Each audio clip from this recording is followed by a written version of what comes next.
Can we all rise for a moment of personal reflection?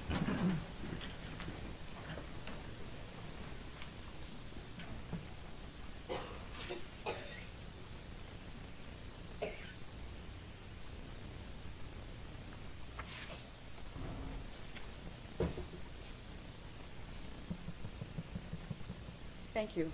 Councillor Gardner, I ask you to lead us in the national anthem. We have a full choir tonight, so I hope everybody Must sing. Oh, Canada, our home and native land, true patriot love in all thy sons' command. Car ton bras sait porter l'épée, il sait porter la croix. Ton histoire est une épopée des plus brillants exploits. God keep our land glorious and free. Oh, Canada, we stand on guard for thee. Oh, Canada, we stand on guard for thee. Merci.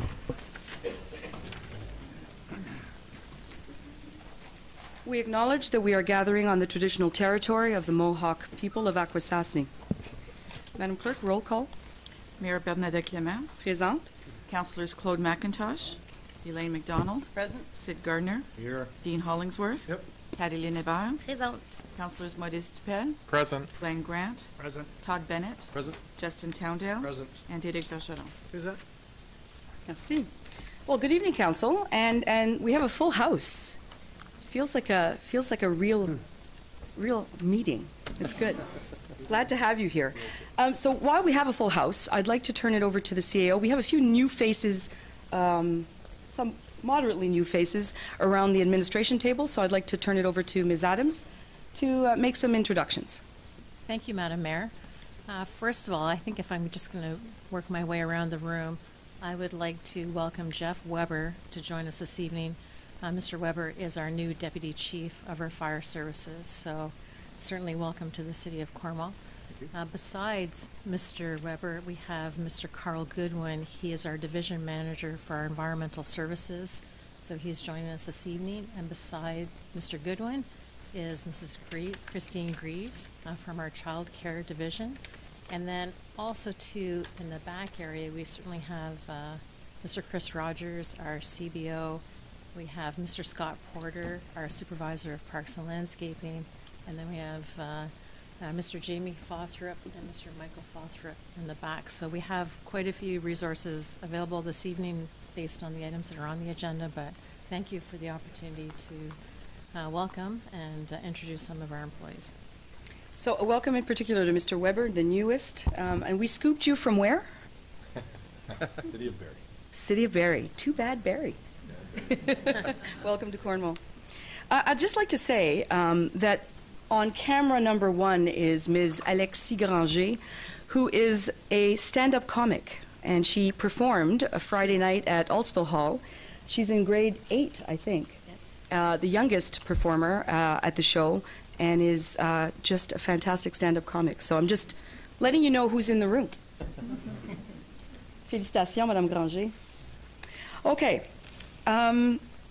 Any additions, deletions, or amendments to the agenda? Councillor Bergeron. Yes, thank you, Madam Mayor. I'd like to move item number 7 under consent. Drinking water quality report to communications. Yes. Thank you.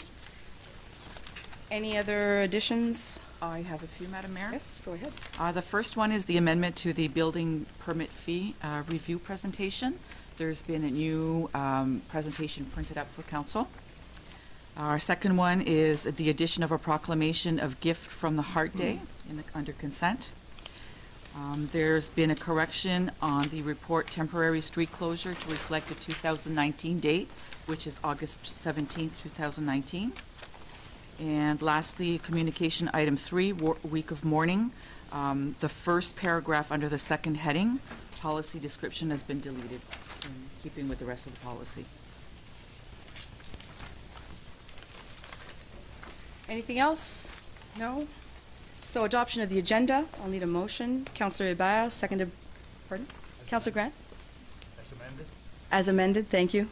Thank you. Do you second that as amended, Councillor Grant? All in favor? Thank you. Any disclosure of interest? Is that a disclosure of interest or a waive? No, just waving. Sorry. Great. Seeing none, we'll go to Committee of the Whole. I'll need a motion.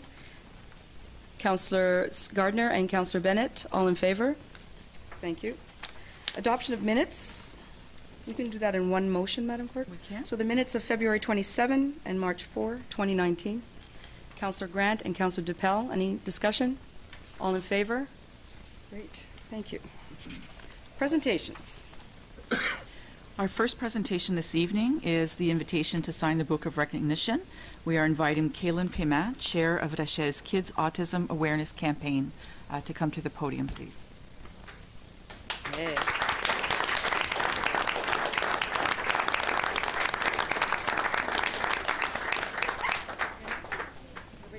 Right there. Okay. You want to say? So does Calem's mom, Dominique Chabot Pema, want to say something? I could speak for him. It's funny because we used to be his voice when he was little, and usually he's pretty good at managing on his own now, but I think he's a little shy. So April is Autism Awareness Month, and I see a lot of bracelets around the table, so thank you for that. Thank you for supporting our initiative. Kalem was chosen this year to be campaign chair for our initiative through Rachel's Kids. He's very excited. He loves the stage. He likes the attention, but he most importantly likes to laugh, communicate, and explain and teach his peers about autism. To us, autism awareness is not strictly about autism. I think it's an opportunity for us, or for Kalem, to share with his peers about what it's like to be a little bit different, but most importantly, how he should be accepted, how we can teach friends and peers to respect, to include. And I think that with him being on the spectrum and being able to teach others the same, we could make Cornwall a better place. So I'm very proud, very, very proud of Kalem, and he's come a long way. So thank you for this opportunity. It's an honor. Yeah, thank you.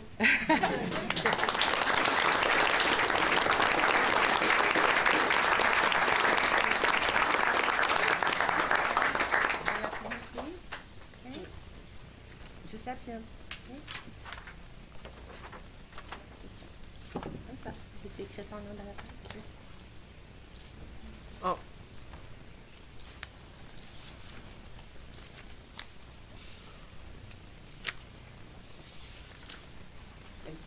When I explained to him what we were doing today, I said this book is very special. It's only superheroes that sign this book. Absolutely only superheroes.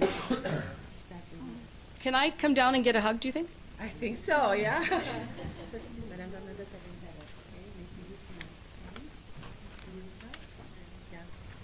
Félicitations, Kalem. On est fiers de toi. Thank you so much, everyone.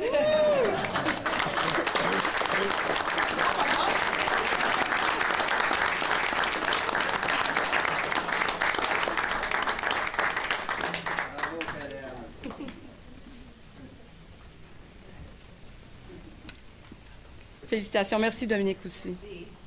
His grandparents, proud grandparents, are here too. Mr. and Mrs. Lindsay, welcome. Councillor Dupel. Yes. Thank you, Madam Mayor. If I could just take a moment to congratulate you, Kalem, on doing what you're doing and being such an ambassador for autism. I know that for myself, I work with people with disabilities every day, and you are a superhero for being here today. And I know that in the little... Thank you very much. You're welcome. And I'm one of your followers. I always watch your videos on Facebook, and today I was amazed with how you can name all the Hot Wheels you own and the year they are and what they are and where you got them. So that's pretty impressive. And I know that when I took out the bracelet that the CEO gave us today, on the back of your card it says, "Let your blue shine through," and I have to tell you that you're shining over this community. So thank you for what you do, and thank you to your family.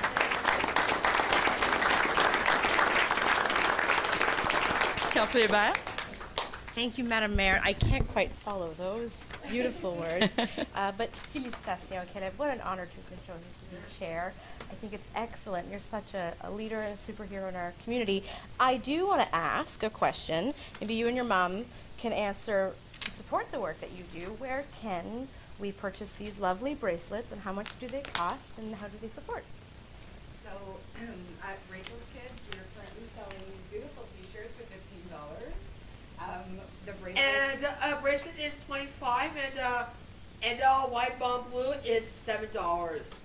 So we're also selling blue light bulbs, which is what's recommended to put in your porch. Autism Awareness Day is April 2nd, but it actually runs through the whole month of April, but that's like the National Autism Awareness Day. So we have blue light bulbs, we have the bracelets and the T-shirts to support the cause. Excellent. We can go to Rachel's Kids to buy those. Super. Thank you so much. Councillor Gardner? I think I want to be a little different. Caleb, very well done. I love your bracelet. Thank you. You're very welcome. And I've dealt with autistic children in the past, including some in my family. And I have to tell you, Mom and Dad, you're doing a wonderful job with that young man. Congratulations. I know how much of a challenge it is, and so I really have a lot of respect for what you've done with Caleb.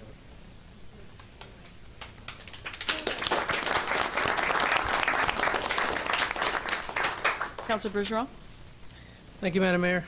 I just wanted to say, Caleb, 2 years ago I got the opportunity to sign this book as a business owner in this town, and I was so nervous.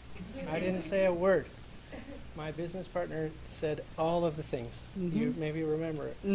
It's totally normal to be nervous in a room like this, but congratulations on what you've done. I'm proudly wearing your bracelet. Thank you. You are a superhero. I signed a booklet as a business owner, but you are a superhero. Congratulations to your parents as well. Dominique, je te connais assez bien. Félicitations.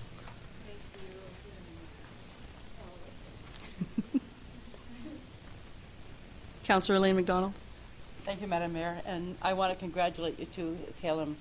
I so appreciate the leadership you're showing, and I'd like to echo Mayor Clément's words. You make Cornwall a better place, being a more open and accepting community where everybody can flourish. Thank you for all you do. You're welcome. Anybody else? I know that there are parents, other parents of kids that are on the autism spectrum here in the room, and I thank all of you and wish you strength and courage. But you know that your community supports you, right? You know that. All right, merci. Next item. The next item is a presentation of the building permit fee review by Jim Bruzies, Principal of BMA Management Consultation, Inc.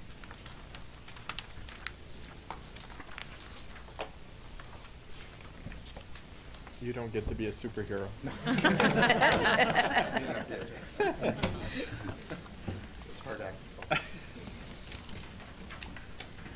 Welcome. It's tough to follow Calem Paiement.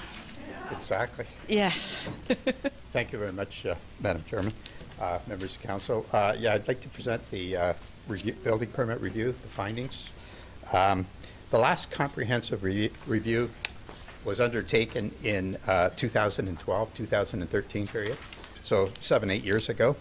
And since that time, since 2014, there have been no increases in building permit fees. And since that time, processes have changed. Building permits have become more complex. There was been new building code in 2014. So it is timely that you undertake a review of the user fees in consideration of all the changes that have occurred since the last building fee review. So in terms of the process that we followed, we started off by identifying some guiding principles. And those guiding principles being fairness and equity. We wanted to make sure that there was an equitable distribution of all the building permit costs across the different various types of building permits. In accordance with the legislation, we wanted to also ensure that the building permit fee calculation didn't recover more than 100% of the direct and indirect costs. We wanted to make sure it was transparent. So we looked at the pricing structure, and you'll see later on in the presentation there's been some recommendations with regard to the pricing structure to make it more transparent. And then finally, predictability. We wanted to make sure that everybody had a complete understanding of the costs, and in particular the applicants. It really helps the applicants in deciding whether to proceed with a building development or not. So in terms of the process, it was an extensive process. First of all, we looked at all the background materials, the previous building permit fee review. We did detailed process in conjunction with the staff. We did detailed processing mapping, and what that entailed was every activity involved in the application of a building permit was identified. The number of hours for each of the staff were identified in carrying out that activity. So we were able to then determine how many hours for each of the different types of building permit activities. We estimated productive hours, and what I mean by productive hours is we took into account, when we calculated the per hour calculation, we had to take into account, obviously, hours that an employee isn't on the job. For example, vacations. We did an assumption for sick leave, statutory holidays. And then the next step was to identify all the direct and indirect costs associated with the issuance of a building permit. And direct and indirect costs are in accordance with the legislation. They allow you to capture all of the costs associated with the issuance of a building permit. And then from that, we were able to determine the fees for the different types of building permits. And then finally, what we did is we looked at the calculation, the results, and we compared them with other municipalities, and I'll show you the results of that later on in the presentation. So as I say, we looked at one of the first things is identifying the budgets associated with building permit fees. And what we did is we looked at the 2018 budget, and you could see from this chart that the total expenditures for the issuance, the direct and indirect costs, were about $1.1 million for the building division. The revenues in the budget were $659,000. So you can see from this that there requires, as a result of this, it requires a contribution from taxpayers. So in effect, taxpayers in 2018, in accordance with the budget, have subsidized the building operations to the tune of about $470,000. And so in this illustration, the revenues only recover about 58% of the costs. Most other municipalities, they operate on what we call an enterprise model. And in the enterprise model, the building permit fees are to recover 100% of the cost of the building operations. We looked at the revenue trends going back just to make sure that this was an anomaly. And what we saw from this this chart here, you can see the expenditures in red and the revenues in blue. You can see the revenues are a little bit volatile, and obviously that's the product of the changes in the building permit activity. So through that period, we saw that on average, taxpayers contribute about $500,000 annually toward the cost of service. Building permit fees, when we look at those and we talk to builders and developers, they account for only a small portion of the cost of construction, and they're not a deterrent to proceed with construction when builders build a business case to decide whether to build or not. The next thing I want to talk about is the need for a stabilization reserve. So as I mentioned, most municipalities operate on this enterprise model. And in the enterprise model, they have a reserve that's available. Obviously, there's fluctuations in building permit activity, and the intent of the reserve is to smooth those fluctuations in building permit activity. It's also available, sometimes there's one-time costs associated with the building division, for example, new computers, software, etc. And the reserve is again used to lessen the impact of that by being able to meet those one-time expenditures. Municipalities, when we did a survey, we looked at 105 different municipalities actually across Ontario. And what we found is that they each have a target for the reserves, and it ranged between 100% and 2% of the operating costs. Right now, you do have a building permit stabilization reserve, but it represents only about 10% of the operating costs. And as I said previously, the majority, or not the majority, but a lot of those costs associated with the building permit area is subsidized by taxpayers. So what we recommend is that you gradually establish this reserve, you build this reserve, and set a target balance of 100% of operating costs. So looking at the existing fee structure, right now, all of your building permits, it's based on construction value. And the construction value between $1 and $1 million is $12.50 per $1,000 of construction. And then the threshold is the million. Over that million, it's $9.45 per thousand, about a 25% discount. There is a separate plumbing fee, and there are some other fees that we'll talk about later on in the presentation. So our observations with regard to your existing fee structure, first of all, in the residential sector, as I said, it's based on $1,000 construction value. There's a fee based on $1,000 of construction value.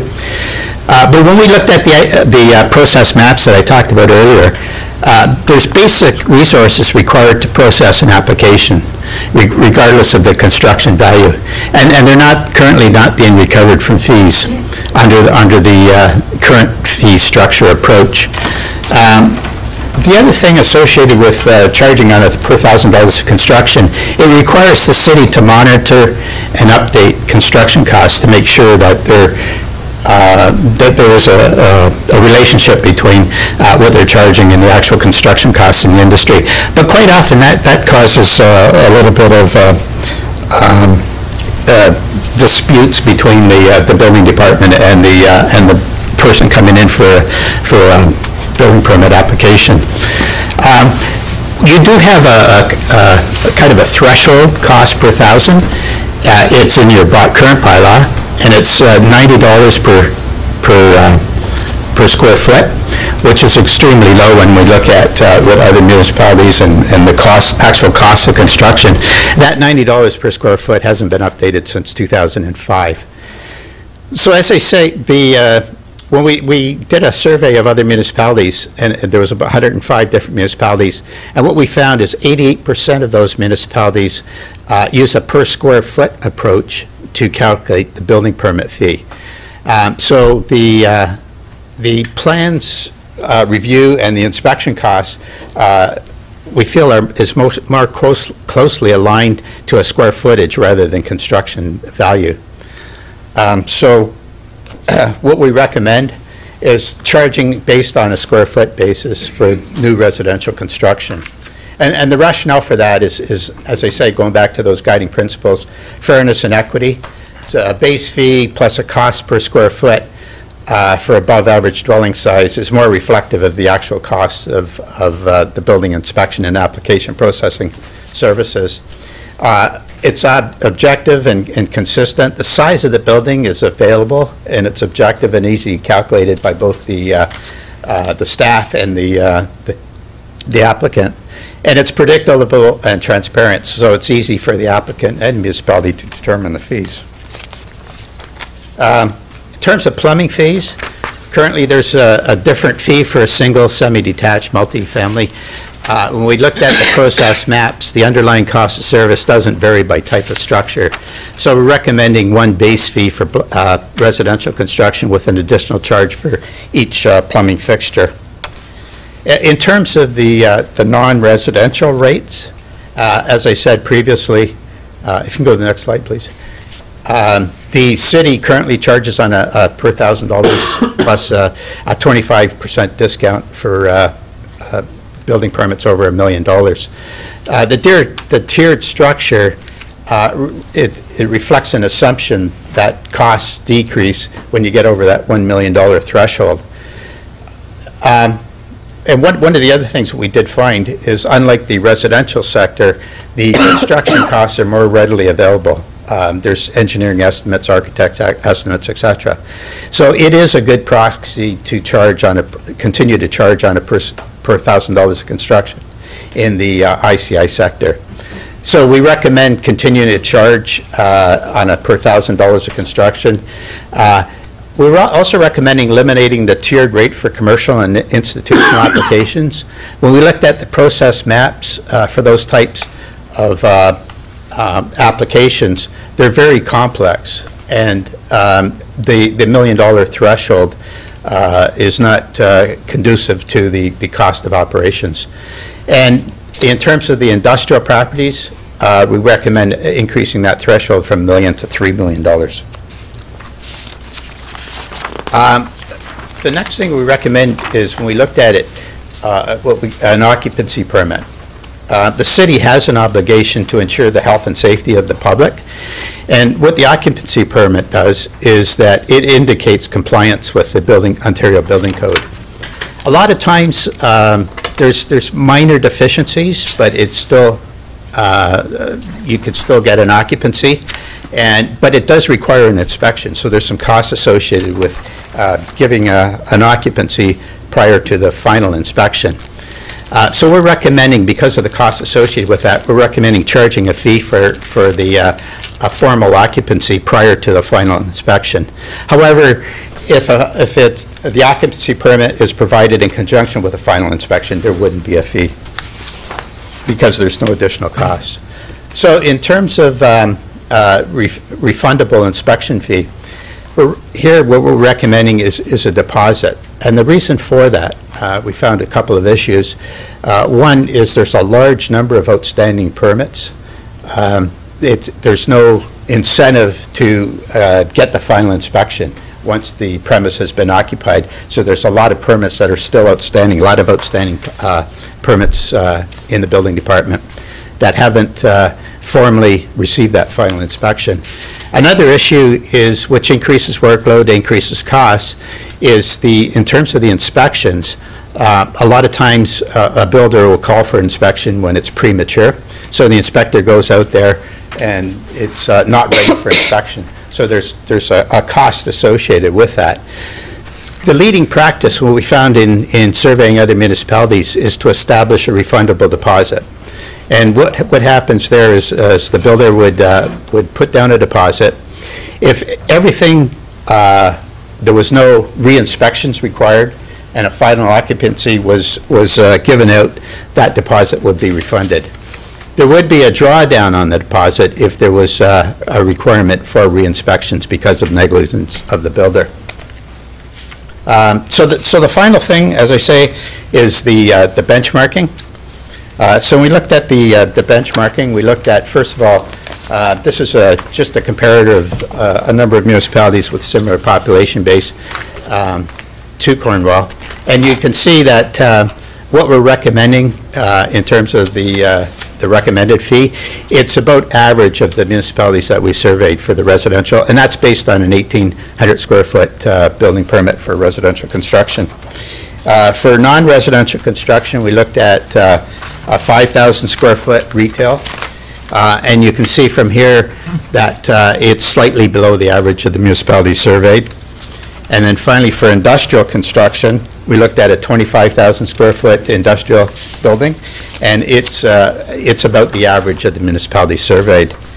One of the other things on the final slide, what I'd like to point out is the building permit fee is one component of the cost of getting a building permit. The other major component is development charges.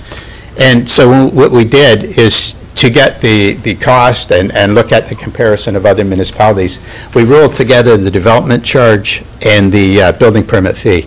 And you can see from this chart here, the combination of those two charges, you're the third lowest of all the municipalities we surveyed.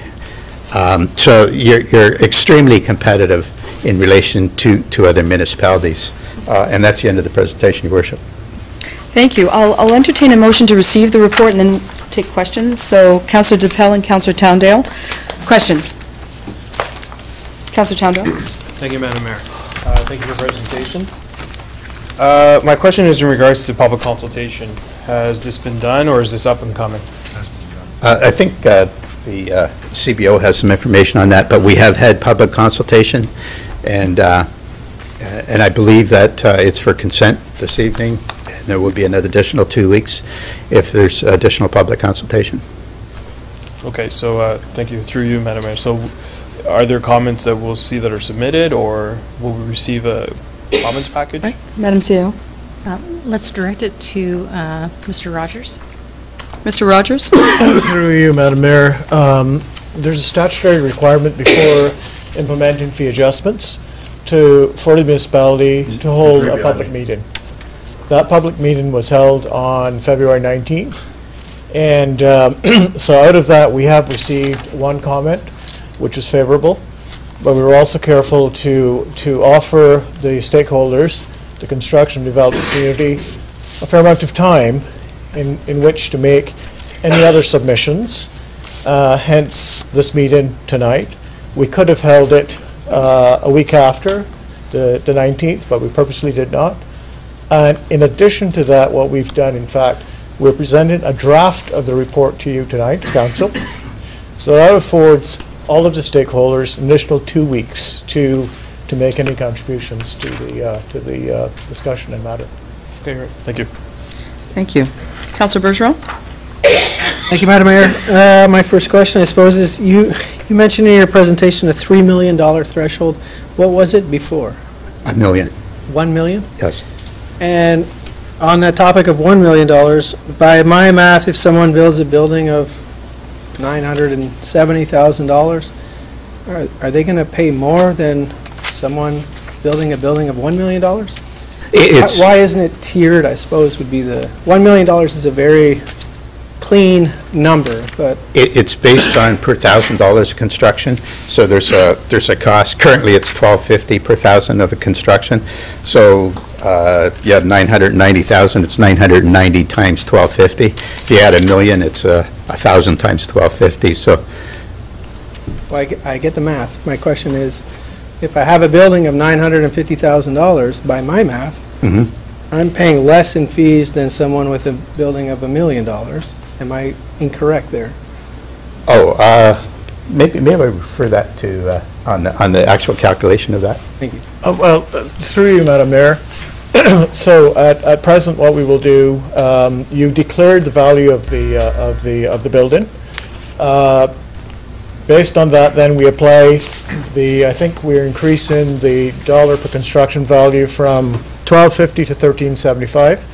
So it would be $13.75 per $1,000 of construction. That applies up to the million mark. Over that, then it becomes 13. It would be let's see here. Would be $13,750 plus the component over the million. Okay, so your fees are up to $1 million. It doesn't matter. After you cross $1 million, it lowers. It's not the total of the project. It's up to $1 million. You calculate, and then you go. That's correct. That's correct. Okay, that's not how I read it. Thank you. That answers the question. My other question, I suppose, would be for Mr. Boileau. What do you feel is the impact this will have on development in the city, if I may, in general? I know you won't have specifics on it, but... Mr. Boileau.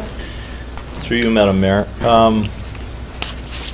Really, the exercise is to try and ensure that the user is paying the majority of the fee for the service. This applies to this. It applied in the discussion we had with development charges. I think the main point of the presentation, I feel, is what has been described, which is 58% is being recovered, the balance being paid by the taxpayer. And so what we're trying to achieve is something closer to the actual fee. Of course, you know, there are going to be rumblings with people that the fees are going up, and the fees are going up because we're trying to recover costs. The question of whether it would cause someone to not take out a permit locally, I personally don't think that that would be a decision on a, say, a $250,000 purchase, which is fairly typical. And again, I'll go back with industrial commercial activity. We have put in place the development charges. We've not heard any resistance on any application for a development charge situation. So again, that's industrial commercial, mostly.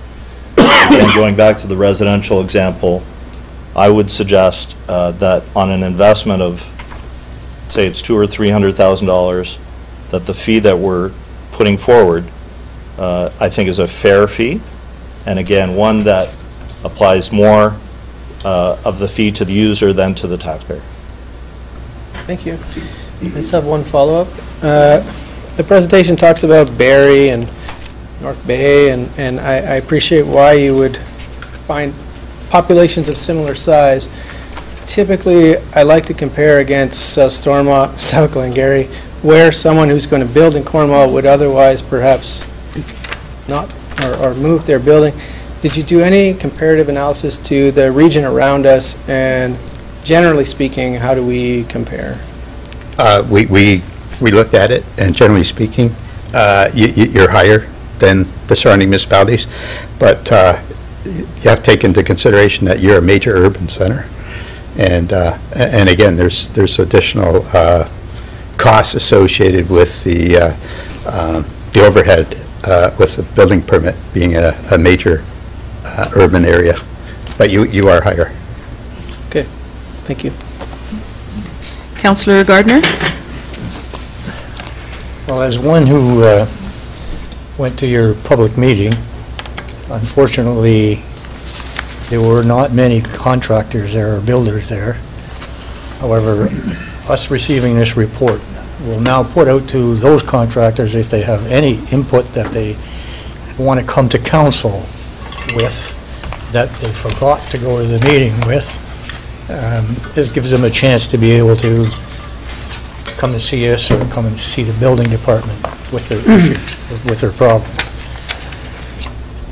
I, for one, looked at the fact that the taxpayers of Cornwall are actually paying a large amount of money in order to pay for the services that the builders are getting. And that, for me, will have me really support this motion or this report. Thank you. And thank you for the public meeting. Councillor McIntosh? Thank you, Madam Mayor. The construction cost versus square foot. The construction costs are based, if I'm reading this right, residential $1,000. Currently? Yeah. Yes. And in Cornwall, housing is much cheaper than most of those cities you indicated. So we'd be taking in less money because average house in Cornwall, I think you said 151,000 plus the land, of course, construction costs. So in Barrie, it would be double that, I would imagine. That, through you, Madam Chair, that's correct. And Barrie does charge on a per square foot basis as well. So they're taking in more money on what I'm getting back to is a per square foot is better than the $1,000 because of the difference in pricing of housing costs. That's correct. And to compound the problem, right now in your bylaw, you stipulate that residential construction would be $90 a square foot. And that is extremely, and that hasn't been updated since 2005. Yeah. And that's extremely low. So that compounds the problem that you're describing. Yeah. The other point too is you mentioned that right now our reserve target is 10% we're collecting, and you think we should go to 100? It's a big leap. Through your worship, the current reserve is only 10%. We're recommending that you go to the 100% target balance. Over a period of time? Over a period of time, and we're not, we haven't built into the fee calculation any contributions reserve. So the intent would be that if development activity exceeded your projection in terms of the budget, that would it'd create a surplus, and that surplus would then go to the reserve. Yeah, I noticed too in the chart, our building construction costs have dipped quite a bit. They go up and down. Other communities, it seems to be on a, like I'm thinking Belleville, Kingston, Barrie, they're continuously climbing. There are some, there is some volatility in the other areas as well. Here more than other places, you think? I'm not sure if it's more here, but there is volatility. Yeah. The other thing was interesting, you suggested annual inflation rate be factored in, like every year it goes up by the rate of inflation. Correct. We haven't been doing that, and that's cost us. That's correct. That's normal in other communities where they built in inflation rate? Yeah, normally the practice in other communities is an inflationary rate every 5 years approximately, another detailed review of the user fee. And again, the reason for that, the rationale for that is because processes change. There could be some changes in the building code that affect the cost of operations. So it's a leading practice to do a detailed review every 5 years. One of the things I noticed that with this community, we get behind on things what we're just talking about. Other communities, with the rate of inflation added and that, we get behind, then all at once we've got to make the big jump, and everybody gets mad at us because we're playing catch-up. That shouldn't be happening, right? That's correct. You wouldn't have a significant increase that we're talking about Yeah, today. correct. One other thing, occupancy permit, is that when somebody renovates an apartment, or is that somebody builds a new unit, or? It's a new unit, and it's in conjunction with the final inspection, and then the occupancy permit would be provided to the builder, and that signifies that it's in accordance with the Building Code Act. The hydro inspector would be involved in this too, would it be? That's a separate process. Yeah. Okay, thank you very much. Councillor Grant? Thank you, Madam Mayor, but most of my comments have been, Mac took most of the... He tends to do that, yeah. Talk about it ahead of time. Come on, give me The only thing I want to say was the awareness. This is a good awareness exercise for me, and to know what our residents are subsidizing, I think nobody is aware of that, and I think what they presented today is can be well accepted in our community. Maybe some of the builders not, but I know that the majority of our community will support these actions. Councillor Hollingsworth, and then Councillor Elaine McDonald. Thank you, Your Worship. Perhaps a couple of questions. On page 21 of your report, the chart that looks like this, I notice you use 1,800 square feet as kind of your number, but it's my understanding that this typical house in the city of Cornwall runs about 1,200 square feet approximate. That was some of the builders mentioned that. Would your numbers be dramatically different if you would use 1,200 versus 1,800, or is it just a random number that we've picked and we're going to operate off that? Yeah, 1,800 is a standard across Ontario, but I can see that. Don't think it is in the municipality based on what some of the builders have mentioned? I heard that. If that was, did you say 1,200? 1,200 square feet? Sure, why not? Yeah. That would change this. You would be above the average because we recommend a base fee of 2,100. So if it's 1,200, it would be 2,100. So that would probably put you slightly above the average. Change your recommendations at all? No, because it's all based on the cost of service. Okay. Through you, Your Worship, to Mr. Boileau, if I wanted to build a house tomorrow, 1,200 square foot bungalow on a city lot somewhere, and assuming, it's, the services are already there, based on our fee structure that we're potentially going to adopt, how much money is it going to cost me in fees? Like, I've got my plumbing fee, my building inspection, my development charge, whatever else it is. I've got a typical home, I don't know, a $200,000 home in Cornwall. How much money would I be looking at if I wanted to build based on our fee structure, not the cost of the building? That's within my control. How much are we going to charge this guy to build a house? I wish I could give you the answer. I don't actually participate in the calculations. I'll refer this to Mr. Rogers. Whoever wants to. Mr. Rogers? Through you, Madam Mayor, so Councillor Hollingsworth, we're looking at approximately a 1,200 square foot house. Sure. And we're looking at what it will cost with our proposed fee structure. Yep. How many fees am I going to pay when it's all said and done? So we're proposing a flat fee of $2,100. Yep. And then there will be some incremental costs, small costs with regards to plumbing fees based on per fixture. Then there will be some road damage deposits levied by our friends in the Municipal Works Department.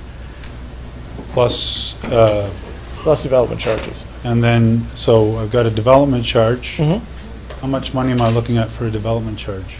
Approximate. I realize, I'm assuming that, like our standard model. I don't have that, but all I can say to you is if we defer to BMA's last chart, we know that if we add the proposed fees with the existing development charges, that we're still the third cheapest of I think there are 21 or 22 municipalities. And albeit we're not trying to compare ourselves with the likes of King, which is basically an affluent suburb of Toronto. Sure. But it does show you where we are. We are the third cheapest of all of the municipalities surveyed after Timmins and Sault Ste. Marie.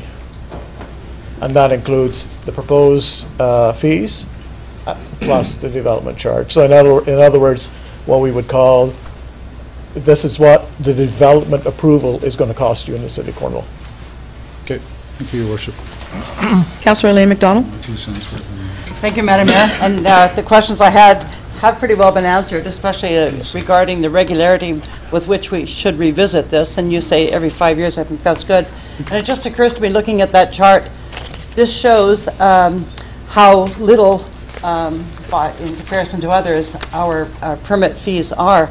But if we were to flip that and show by chart how much the tax base in each one of those municipalities supports what's going on, we'd have probably a direct opposite, wouldn't we? We'd be at the high end, hitting the taxpayers for... We do a survey in-house. One of the other things that we do is an annual survey. I mentioned 105 different municipalities, and you're correct, that would be flipped. Yeah. You have a very low assessment base and a very high tax rate. And then just one follow-up. How high would one of these, the refundable deposit, how high would that have to be for it to function as an incentive to people to actually close? I believe it was 2,000. Through you, Madam Mayor, we're proposing $2,000 for, as an example, a single-family dwelling. The fees are, the deposits are going to be based on the value of the construction, though, as a percentage of. But for single-family dwelling, we're proposing $2,000. We're proposing that only because, to start with, we are probably one of the last in this forget the rest of the province. We're probably one of the last in this region to adopt this incentive. Yeah. To ask people to encourage people to call for the inspections that they are requested to call for. Yeah. So it's basically it's the whole fee. I'm sorry. It's the whole fee. It's $2,000. It would be $2,000. Yes. Great. Thank you. Okay. Councillor Abad. Thank you, Madam Mayor. A lot of the good questions have already been asked. But first of all, thank you for your presentation, and thank you for calling us a major urban center. I mean, my ego went up a little bit there.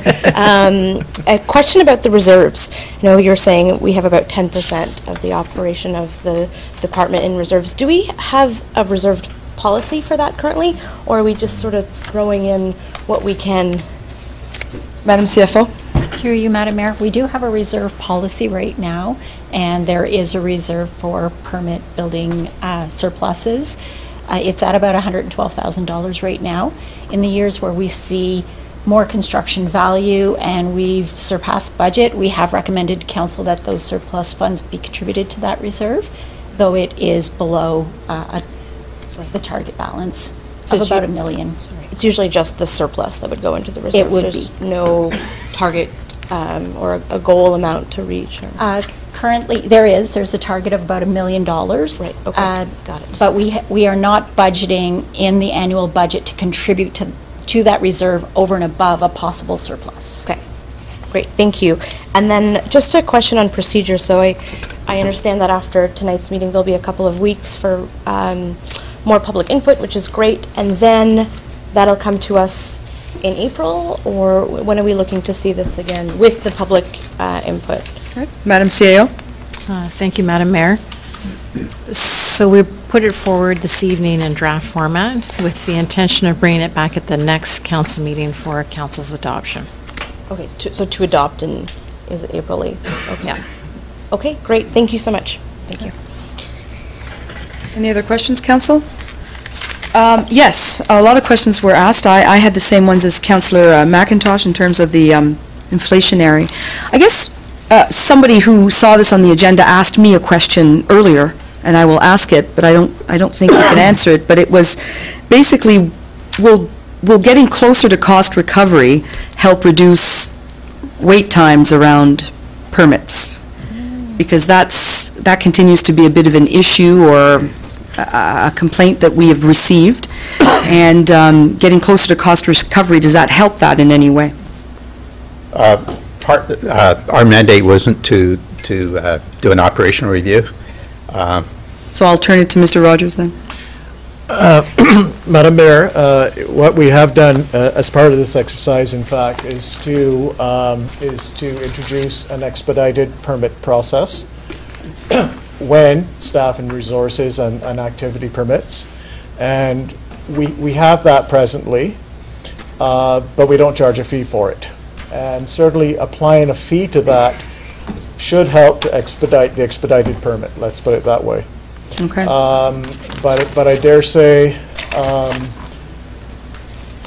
in my other life, I lived on the other side of the counter as working in the architectural and development realm, and that is a universal concern and a universal statement that I can't get my permits fast enough. Sufficient is to say, since that time, that was many years ago, the province of Ontario has introduced timelines for each category of construction in which the municipality must do one of two things. One, issue the building permit, or two, inform in writing why the building permit can't be issued. So at least for a house, for example, 10 days, 10 working days. So at the very worst, you will know within 10 working days if you're getting a building permit, or if you're not, why you're not being granted a building permit. And I dare say they are ministry timelines. We seek to do better than those. Okay, thank you. Thank you for your report. All in favor of receiving the report? Carried. So we will see this again in 2 weeks. We can have further debate there, but in those 2 weeks, we'll continue to receive comments from the industry or the community, and we'll have further debate in 2 weeks. Next item. Our next presentation is the Adopt a Medical Resident, and here to present is Ms. Amy Gillespie, Executive Director of the Cornwall Community Hospital Foundation, and Dr. Joseph Newbigging from Queen's University School of Medicine. Hi, everyone. Hello, welcome to Council. Thank you, Madam Mayor, for having us tonight. Thank you through you to the councillors for having us as well. Thank you for the people who came to support our delegation. I'm very appreciative of having Dr. Newbigging here. He came down from Kingston. He is the program director of the Queen's family medicine emergency medicine program. And Todd Rozo is not only a local business owner, but he is the chair of our board. And by process of elimination, I'm Amy Gillespie. So I would like to go to the next slide. Thank you. Why we're here tonight is we are excited, humbled, and thrilled to be here. And we're here to ask for your support, inviting you to partner with us on a first-of-its-kind initiative with Queen's University. We are the first community hospital who is developing a program like this with them. And something I'm excited about in my role is that we are the second hospital foundation in the province to do something like this. So I'm very passionate about the fact that we're a small place, but we can do big things. And over the next 3 years, through the Adopt a Medical Resident program, we will be fundraising to bring new doctors to our emergency department. We will be sponsoring one resident a year for the next 3 years. And something I found really interesting when I first started to work at the foundation is I always thought that doctors worked for hospitals and that they were employed by hospitals. So I was surprised to know that they aren't actually employees. Maybe everyone here knew that, but I didn't realize that. And so to me, it's a big deal that our hospital is actually matching donor funds this year, and they will help us recruit 4 new doctors over the next 3 years by matching donors who partner with us this year, and we'll bring 2 starting this July. Move on. So really, we're here to talk about our emergency department tonight, and to us, we can't separate our ED, as we like to call it, from our community. It never closes. We are open, and this is a royal week because I'm not a clinician, of course, but we're open 24 hours a day, 7 days a week, 365 days a year. Now, what you may or may not realize is we actually see 60,000 cases every year. Some of the numbers that have been shared with me recently are, generally speaking, on an average day, it's 160 patients, but you can reach highs up to 220 individuals. Oh, you want us to sit? I'm wearing heels, so it's great. So the peak hours are between 4 and 8 p.m., and we are appreciative of the fact that, and actually we're very supportive of the fact, we know the city does recruiting for GPs. This program is not to take away from that. In fact, we believe that's very important. But in order to have a healthy community, we do need both. And I think it's interesting that the peak hours would be outside of any hours a regular GP would ever have, you know, on top of weekends and holidays and for those emergencies that people come from. So the reality is that recruitment is required. Retirements are looming. You may or may not know that Quebec has made it more attractive for doctors who traveled here to stay in Quebec instead. And, you know, this project is also to help encourage individuals to stay here, because when we have people who are commuting, it also means that they're more likely to, they could be enticed to go back to another community. At the end of the day, more doctors can see more people. And, you know, I think this slide is just really a placeholder to show that everyone will at some time, whether in the past, the present, or the future, no matter what age you are, what family you come from, you will be touched by your emergency department if you're living in this community. So truly they are serving everyone as they need it most. We have 2 residents coming to Cornwall. It has been confirmed for 2019. I thought I'd tell you a little bit about this, and of course, Joey, as he's letting us call him tonight, will share more details after. But these individuals are really interesting because they're already family practitioners. They're GPs already, and so they are specializing in emergency medicine training. Something interesting that people may not realize is that we are actually considered a high-volume community hospital now. That means the helicopters that you see traveling to CCH, they're not picking people up and bringing people elsewhere. Oftentimes they're actually bringing them to us because of what we like to call acuity rate, which makes me feel fancy, but it means if people are sicker, we can actually handle those cases. Because they are GPs, while these are residents, because they're still in training for a new specialization, you know, they can take on their own cases, which means that the volume that they can help with is larger than, say, a first-year or second-year resident. This will provide more help for emergency physicians than standard residents even during their training. These candidates are highly competitive. I've made a few points here that the program does attract the best in its field, but I think that you'll get more from hearing Joey in a few minutes talking about it. Something I was really, I have a curious mind, that's why I keep on saying these things are interesting, but Queens only accepts 8 residents a year. And that's because, yes, the government does fund a certain amount of doctors to take this training because they are already doctors, so in their training they're serving patients, but it's really a handful at each institution. So I was shocked to know that Queens, this venerable university, only has 8 people that graduate with this emergency specialization each year. So by fundraising for this program, we're creating 2 more positions specifically for Cornwall, people who have these extra certifications. That's 10 people from Queens. 2 of them have to come back here. 1 year of training, that's 6 months here, will yield at least 2 years of work in our hospital because we will have a return of service contract that they sign when they're accepted as residents. Both individuals have signed their contracts now, which means they will stay at least 2 years in our community following training. During their training year, they will also spend time at CHEO for specialization with children, as well as Kingston Health Sciences for other initiatives rather than what they will do in Cornwall. And I'd like to pass the floor over to Joey to speak a bit about Queens and our initiative. Thanks, Amy. Thank you, Madam.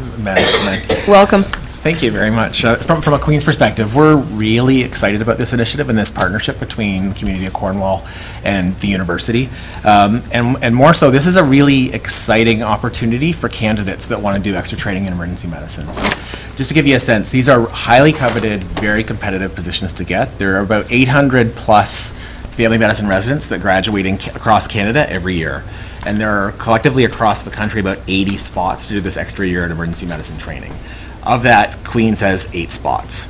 We receive about 150, 160 applicants every year. Across the country, there's about 250 applicants. So the nice thing about that is they are high caliber, very good residents are the ones that match. So these are good doctors that you're getting that are tried and true and tested. They've done 2 years of family medicine and been at the top of their class. The nice thing is that nice thing is that for the Cornwall program that this will give another 1 or 2 spots a year, so this will give increased opportunities for these residents. But what's great for Cornwall is you guys have some choice in terms of the candidates that are selected, because that means you can try to pick people that are great candidates, but also maybe good candidates that will actually come and stay in Cornwall for the long term, people from the neighborhood, from the area or in Eastern Ontario. So that's something that hasn't really been available in the regular CARM, we call it CARMs, that's the match, how residents are selected and matched to programs. One thing that I've learned, I've been involved in the residency program since 2006, and one thing I've learned is residents, a lot of residents tend to end up practicing in communities in which they've learned. So we've had sites in Belleville, in Brockville, in Trenton, in Peterborough, and at least a quarter to a half of the emergency physician staff in those hospitals have been trained through our program at Queens. Many of those have gone on to be leaders in the department, chiefs of the department, and they continue to be clinician educators. So those continue to be great sites for our residents to go because they're people that are invested in the program and know what we want to train. So we keep farming them out there. So that's a great opportunity that if somebody came here, lived in Cornwall, trained in Cornwall, and then worked in Cornwall for 2 years, they'll have that opportunity to hopefully develop professional relationships, develop personal relationships, and decide to stay in Cornwall. Ding, ding, ding, ding, ding. Hopefully beyond their return of service. And then they can be leaders in emergency medicine, maybe administrators in emergency medicine in the community, but also from my personal perspective, be clinician educators in emergency medicine so that we can have future residents to continue to come through. So I think from a university perspective, it's exciting because I think that this is a way we can start an education program to continue to try to farm residents to the community of Cornwall and hopefully build a community of emergency doctors that want to stay in Cornwall. Thank you. Thank you, Joey. So in terms of project status, as mentioned, we do have 2 confirmed residents now. They will start a training, and in fact, they will be in Cornwall, I believe, in July, a few months from now. There were 130 applicants to Queens for 2019, and 44 applied specifically to come here.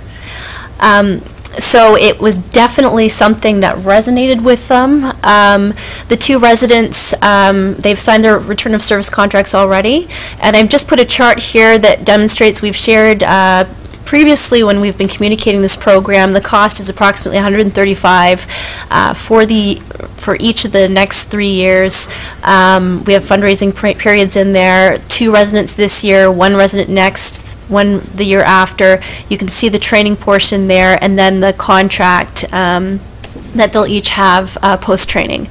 And just so for your larger awareness, outside of, once we hit our goal each year, any funds we can collect outstanding from the community will go back to equipment the doctors can use to serve patients, which is also another thing from a retention perspective, because they want to ensure that they can deliver the care that they want to deliver. So our request to council, I know we gave a summary before, but on behalf of our foundation, we are requesting the City of Cornwall commit $50,000 a year for the next 3 years to this program. This request represents 37% of our budget, so really 63% is dependent on our community. And so that's whether it's individuals or organizations from Cornwall in the area. This is a guaranteed pipeline from 2019 to 21. I think guarantee is something that's really important to us, obviously, and that will yield at least 8 years of cumulative service for our community. And the first payment is scheduled by us to Queens as of July 1st. And I just would like to ask Todd to say a few moments before I close. Welcome. Hi. I'll keep this short. My involvement with the foundation's been about 15 years as a donor. Last 5 years involved in the executive of the foundation. I've lived here my whole life except for being away at school, and I think, we've got a great community here. I think a strong hospital is very important to the community. It helps retain people. It brings people into the community. Unfortunately, my father died about 20 years ago. Prematurely, I guess. He was only 54, but, I always wanted to do something that I can help out, and I guess my thoughts or my reason for being involved is, is to make sure that no one else has to go through, or if we can reduce the suffering, or I guess, or the problems that people go through. A strong community, strong hospital is very important to me, and everyone on the foundation believes in that. So, that's the reason why we're asking today. Thank you. Yeah, and just to close it off, this slide, it's warm and fuzzy, but aside from the investment, our hope is, looking around this room, is maybe to appeal to what got you to sit here in the first place. The love of community, the hope for progress, the ambition to create a better life and better health for the community. Now, we can recruit, which we have done. We have created contracts to retain, but alone we can't do it alone to encourage people to stay. And so together we want to partner so that we can form relationships and lasting ones outside of the foundation, outside of the hospital, to encourage people to want to live here. Because at the end of the day, it's not just the medical resident we want, but we want them to turn into local residents. And this is what we feel will help serve the good health of our community, not only today, but tomorrow and many tomorrows after that. So thank you for hearing us. Thank you. I have a speaker's list of questions. Councillor Gardner first. I just want to make a motion that we move forward. Go ahead and accept. Well, the recommendation, Councillor Gardner, you might want to come to a mic. The recommendation, Councillor Gardner, is that we refer this to administration for a report. So if you'd like to make that motion. I'd like to make that motion. Seconded by? Okay. Councillor Towndale? Okay, so I have a speaker's list. Councillor Gardner, did you want to say anything else? I'll wait my turn. Okay. Councillor McIntosh? Thank you, Madam Mayor. One of the things when people move into this community or want to consider moving into this community, they ask about medical facilities. And I think that's pretty well any small community. And Doctor, you would agree with that? I think so.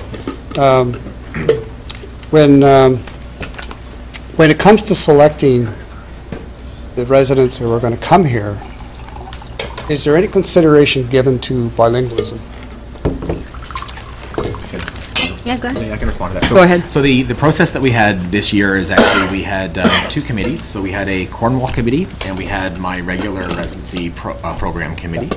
And so essentially, the candidates that were interviewed, and I just basically interviewed them to see, were they suitable candidates to be trained? So, and basically, if I deemed that they were suitable candidates, they were interviewed by the Cornwall Committee, and it was up to them to decide what the criteria they wanted to have to bring them to Cornwall. So that could be geography, that could be bilingualism, that could be whatever they wanted. And they were able to rank independently the selection process. So I don't know specifically if they considered bilingualism. They did, so that was one of the ones that they did. Because these are all basically five-star candidates to begin with. Yeah, they're all excellent candidates. So it's basically trying to figure out which ones would be, I think, the best ones that would be likely to stay, right? That's the goal. Yeah, especially when you talk about the Quebec now enticing their doctors to return to Laval province. They were all bilingual, most of them, I assume, the ones coming That's from Quebec. So, which is an important thing in this community. Of course, yeah.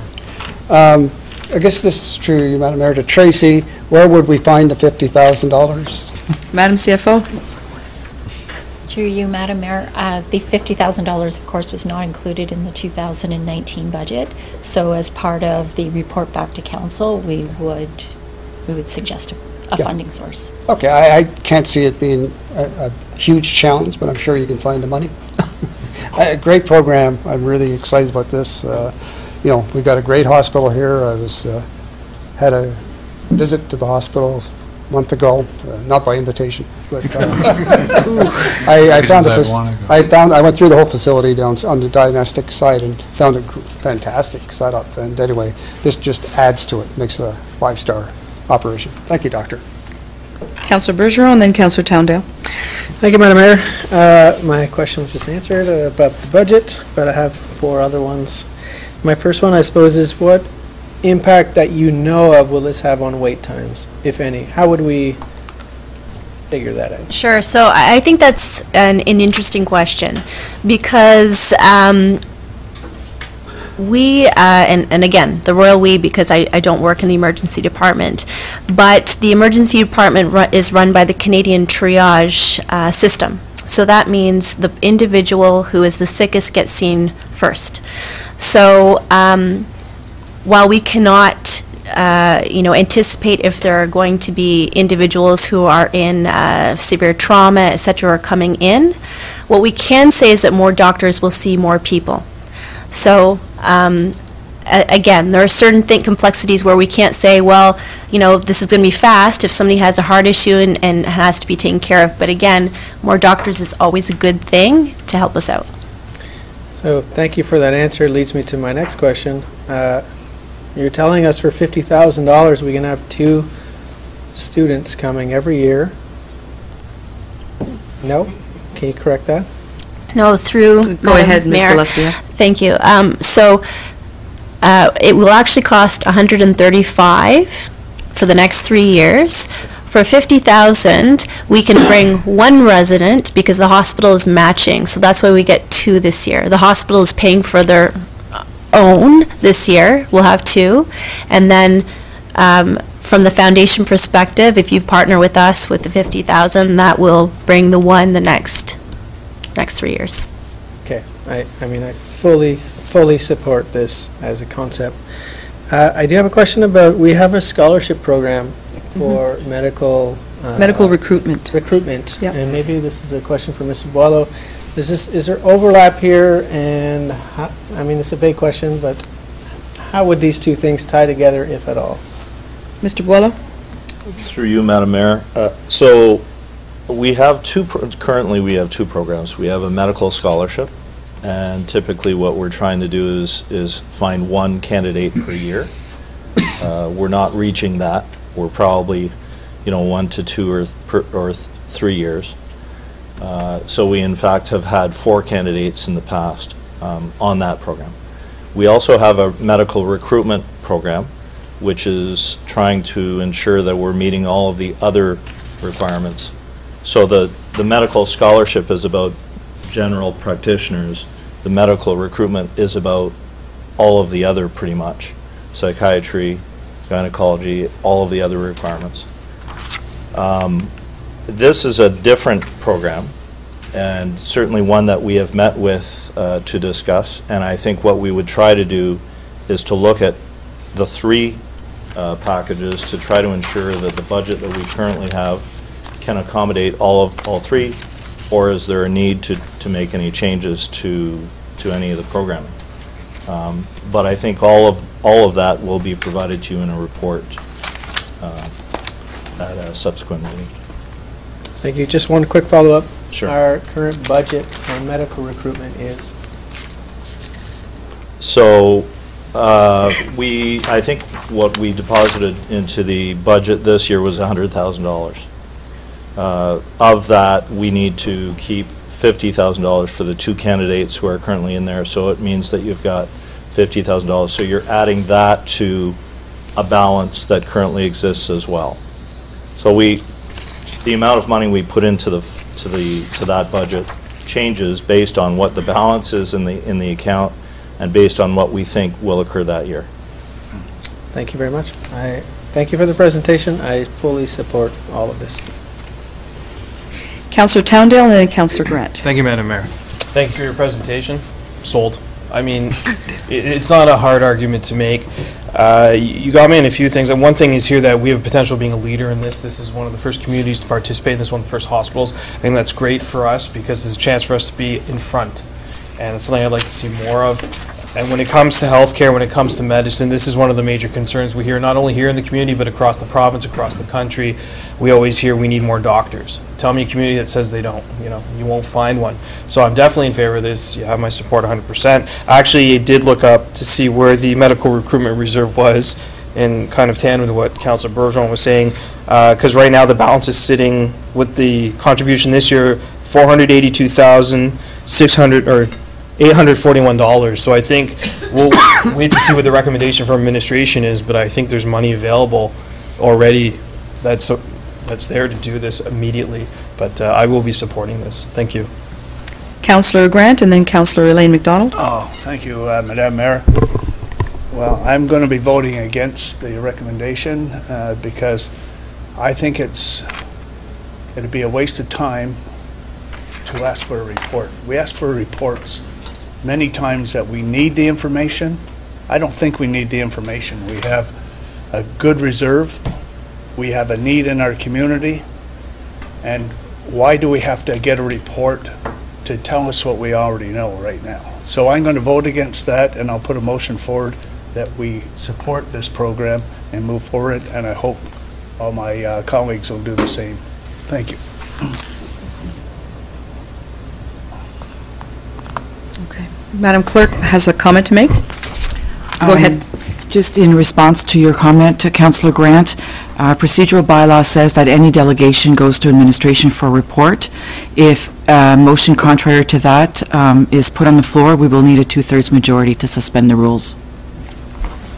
Then I hope I get 100% support and I don't have to worry about 2/3. Thank you. Councillor Elaine McDonald and then Councillor Bennett. Thank you, Madam Mayor, and I'll happily be part of the 2/3, 100%, or whatever it is. I think this is a wonderful ask, and this is so good for our community.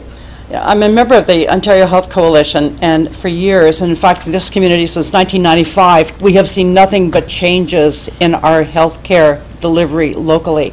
And you get fears sometimes that what you're really seeing is a loss of services. Things get moved around, so it's pretty hard to track. But it seems to me long-distance health care has been increasingly been a factor in what we're receiving. And to counter that, what you said earlier about the fact that these helicopters we see aren't always outgoing, they're actually coming in, that is absolutely positive and sensational news. So obviously, I do support this program, and thank you for bringing this really good news to us tonight. Councillor Bennett and then Councillor Hollingsworth. Yeah, I'll defer to Mr. Hollingsworth. Councillor Bergeron asked all my questions. Councillor Hollingsworth. Thank you, Your Worship. To Ms. Bailey. That 482,000, what exactly is that? Like what's the line item? What's it called? like a medical something reserve? Madam CFO. Madam Mayor, yes, the city has a medical recruitment reserve, and currently, at the end of 2018, the balance is just over $407,000. As Mr. Wallow indicated, there is a contribution to that reserve of $100,000 in the 2019 budget, and then use for scholarships, medical recruitment efforts, etc., which brings the balance at the end of the year, estimated balance at the end of 2019 to $482,841, as Councillor Towndale noted. Okay. Now, that 482,000, do you anticipate needing to use that 482,000 this year? Through you, Madam Mayor. No, if we did anticipate using the entire balance this year, it would have been part of the 2019 budget conversations or deliberations that we went through. I kind of suspected I had but I wanted to make sure I knew what I was talking about. Your Worship, I kind of agree with where Councillor Grant is going on this one. I will in fact vote against the motion to receive and hope that we can get the 2/3.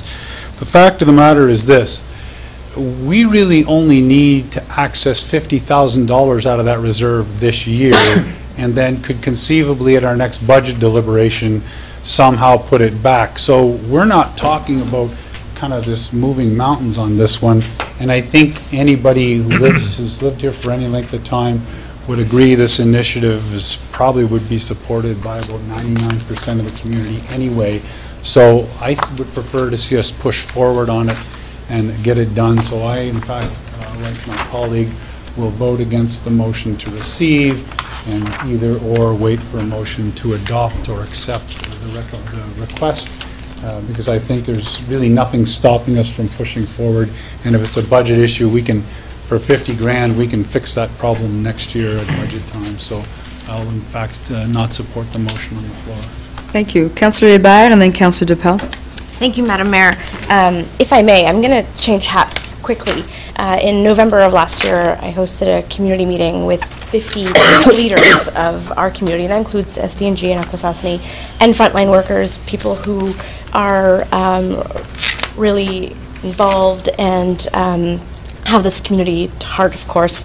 And we discussed some of the biggest gaps in our community with regards to some of our priorities, which are mental health, access to health services, and poverty.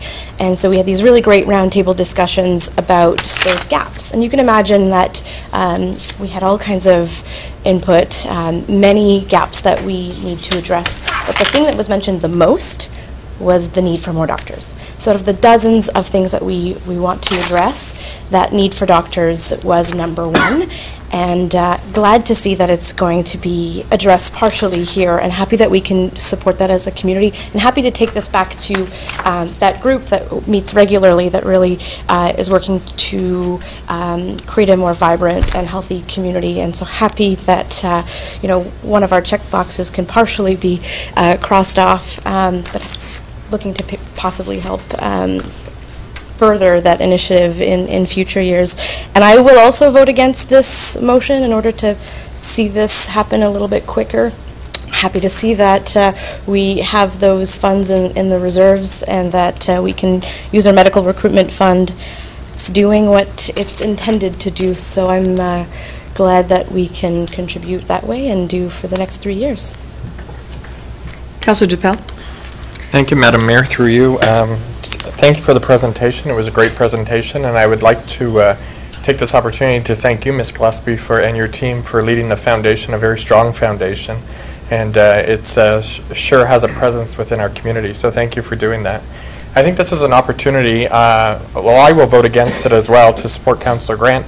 I think this is an opportunity where Cornwall can be seen in partnership with the Hospital Foundation in Queens as being we can champion this, and I think that will go a long way. So again, on behalf of Council, thank you very much for all that you do at the hospital. Thank you.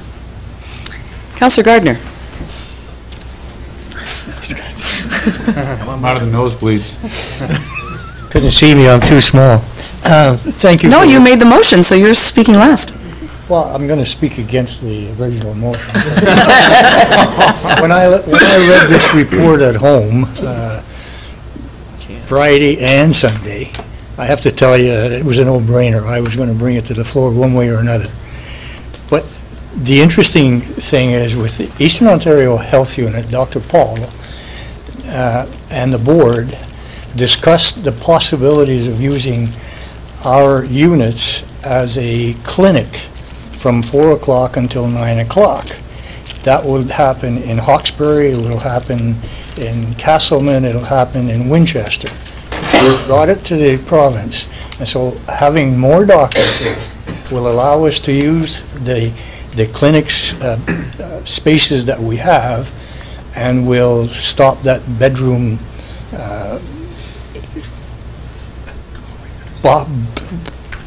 bottleneck at the hospital when we walk in there. My wife was there last week, and the service was amazing. Doctors were great. But with more doctors, it's going to allow us to, that program has been brought to the Ford government. Hopefully they'll approve it, because there's no extra money. The doctors will be paid for the patients. So the timing is perfect, and thank you very much for it. Madam Clerk, could Councillor Gardner withdraw the motion and seconder agree and make another one? Yes, Madam Mayor, that's possible. I'll withdraw Councillor that motion. Gardner? Yep, I'll withdraw that motion for sure. I agree. So the new motion would be, Councillor Gardner? I think Councillor Grant. Go ahead. You're there, man, you've got the floor. The new motion You're already standing. is to accept the, I don't know how to put it. I don't know how you Madam want Clerk, to do it. so, Madam Clerk? Madam Mayor, the first motion will be to suspend the rules. Yeah. And with the 2/3, then that new motion can be introduced. Okay. So Okay. we're suspending the rules. That's the first vote. Okay. Seconded by Councillor Towndale? Sure. All in favor? Carries. Okay, that we put in place a bylaw to make sure that you guys get the money next week. You got it. That's not the actual motion. No, no. Seconded by Councillor Towndale. People my age don't get excited often, so tonight I'm excited. Councillor Mack? Can you read the motion? The motion will be to fund the program $50,000 per year for the next 3 years. Good job. So I have a couple of questions before I call the vote on that. I heard you say that they would be on rotation, these doctors, that they would also go to CHEO and Kingston? So does that mean that they might want to stay there instead of moving here and staying here in Cornwall for good? Is there a risk that we lose them to CHEO, and are CHEO and Kingston paying money as well for this program? So I guess the money that's paid for the program is basically cost recovery for what it takes to pay for a resident. So it's basically their salary. Okay. And any kind of fees that go along with training sessions and things like that. But not to get too graphic, we do cadaver programs and things like that. So in terms of, I don't think there'd be much risk of losing to CHEO itself. It's a pediatric emergency medicine hospital. As part of this program for credentialing to the college, every resident has to do 1 month of pediatric emergency medicine. So they do that either at CHEO or at Sick Kids in Toronto. We thought CHEO was the better choice because that's the hospital that they're going to be working with when they are actually in Cornwall. So they're making ties with pediatricians there that they're going to be working with from Cornwall already. So we thought that was a strategic tie as opposed to any threat from taking them. But just 1 month? Just 1 month, correct. Okay. They do 4 months in Kingston in emergency medicine because that's where our academic teaching happens. Right. So, and I'm the program director there. So we bring them through high fidelity simulation lab. So they're doing kind of rare presentation, resuscitation scenarios with high fidelity mannequins and stuff like that. And we have the teaching facilities there. So that's why we're doing it there. And we've got a lot of subspecialists that train them there. There's not a lot of hiring of when I say 2+1, family medicine plus emergency medicine physicians in Kingston proper. It's a university that trains, there's another way to become an emergency doctor, which is 5 years of emergency medicine training, and most of our emergency physicians come through that program as academic emergency physicians, so I don't see that as being a big threat. Of the year, there's 6 months in Cornwall. Okay. And our regular stream residents, everybody, so it also for the health of the resident, we'd like them to be bonding with the regular stream as well for their support as well when they're learning. So they go through the same rotations in Kingston. My other residents do a couple months in Peterborough, maybe a month in Belleville and things like that, where all these guys are doing all their off-service in Cornwall.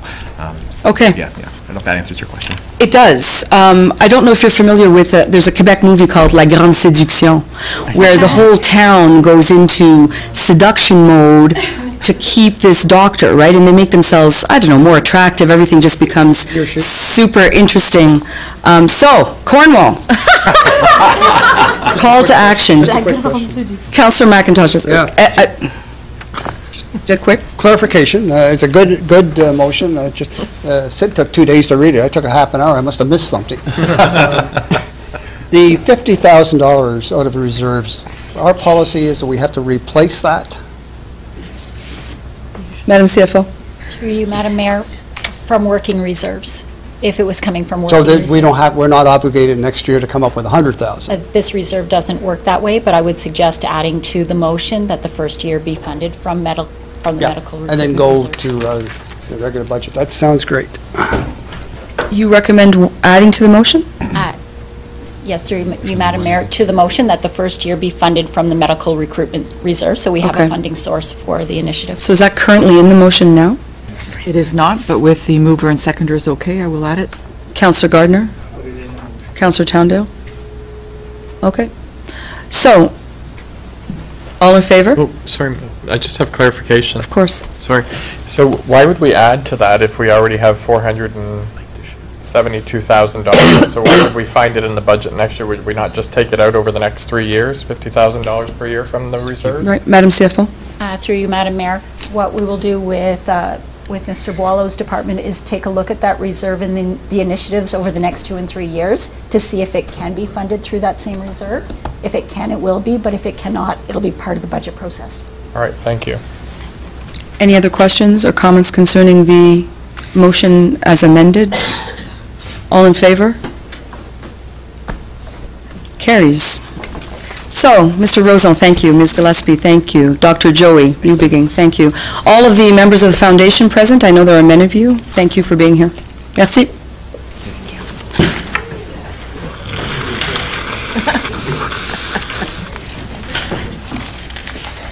Can't think any thinner than I am, Sid, sorry. Just give folks a few minutes to... I tried to lose weight. Look at this.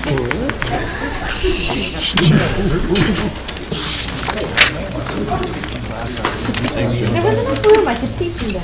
Just had to spin the wheel. All right, Madam Clerk, next item on the agenda. We're entering the consent portion. Item 1, proclamation of Daffodil Month. The reaction recommended is that council proclaim the month of April 2019 as Daffodil Month in the city of Cornwall. Item 2 is a proclamation recommending that council proclaim Tuesday, April 2nd, 2019 as World Autism Awareness Day in the city of Cornwall and approve the Autism Ontario flag to be flown at 340 Pitt Street. Our third item is the new proclamation added this evening with a recommendation that council proclaim Saturday, April 6, 2019 as Gift from the Heart Day in the city of Cornwall. The next item is the temporary street closure for Cornwall Food Fest. Recommended that council approve the temporary closure of Pitt Street from Water Street to 3rd Street and 1st Street from Pitt Street to Augusta Street and of 1st Street from Augusta Street to Pitt Street and of George Astley Lane on Saturday, August 17, 2019 from 5:30 in the morning to 11 at night, subject to the requirements contained in the city's corporate policy on temporary street closures for special events. And B, that council approve a one-day exemption from bylaw 192, 2005, the mobile food premises bylaw, provision 32, 500 feet radius, and provision 40, public road prohibition Pitt Street, in order to accommodate food trucks on the street for the festival. I need a motion. Oh, you're not done? Oh, sorry. I'm not done. The whole Sorry, Madam Clerk, sorry. My tone of voice made it sound like I was ended. The next item is the exemption from noise bylaw at 415 2nd Street West, with a recommendation that council approve the request made by the Royal Canadian Legion for an exemption to the noise bylaw for its fundraiser jamboree being held on Sunday, August 18th, 2019, from 12 p.m. to 7 p.m. Our next item is a PAC report with a recommendation that council approve the following recommendations from the Planning Advisory Committee for 103 Sydney Street and 240 Water Street.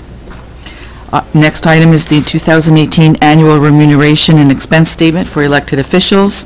Recommended that council receive the 2018 Statement of Remuneration and Expenses paid to members of council in accordance to Section 284 of the Municipal Act 2001 for information.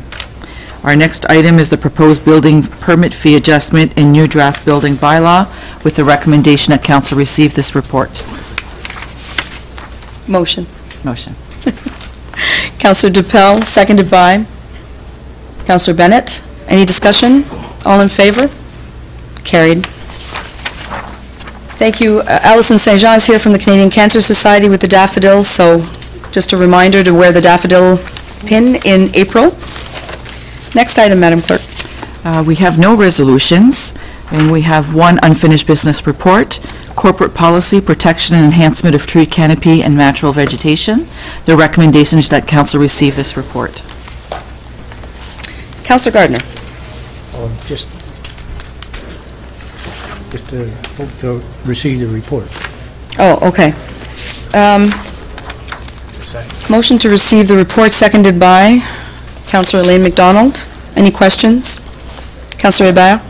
Thank you, Madam Mayor. So we're just receiving this. Is there an opportunity for this to come back for us to, I guess, is receiving it enough? Are we adopting something? What is the next step? Madam Clerk? Yeah, through you, Madam Mayor, it's coming back to council at the next regular council meeting for its consideration.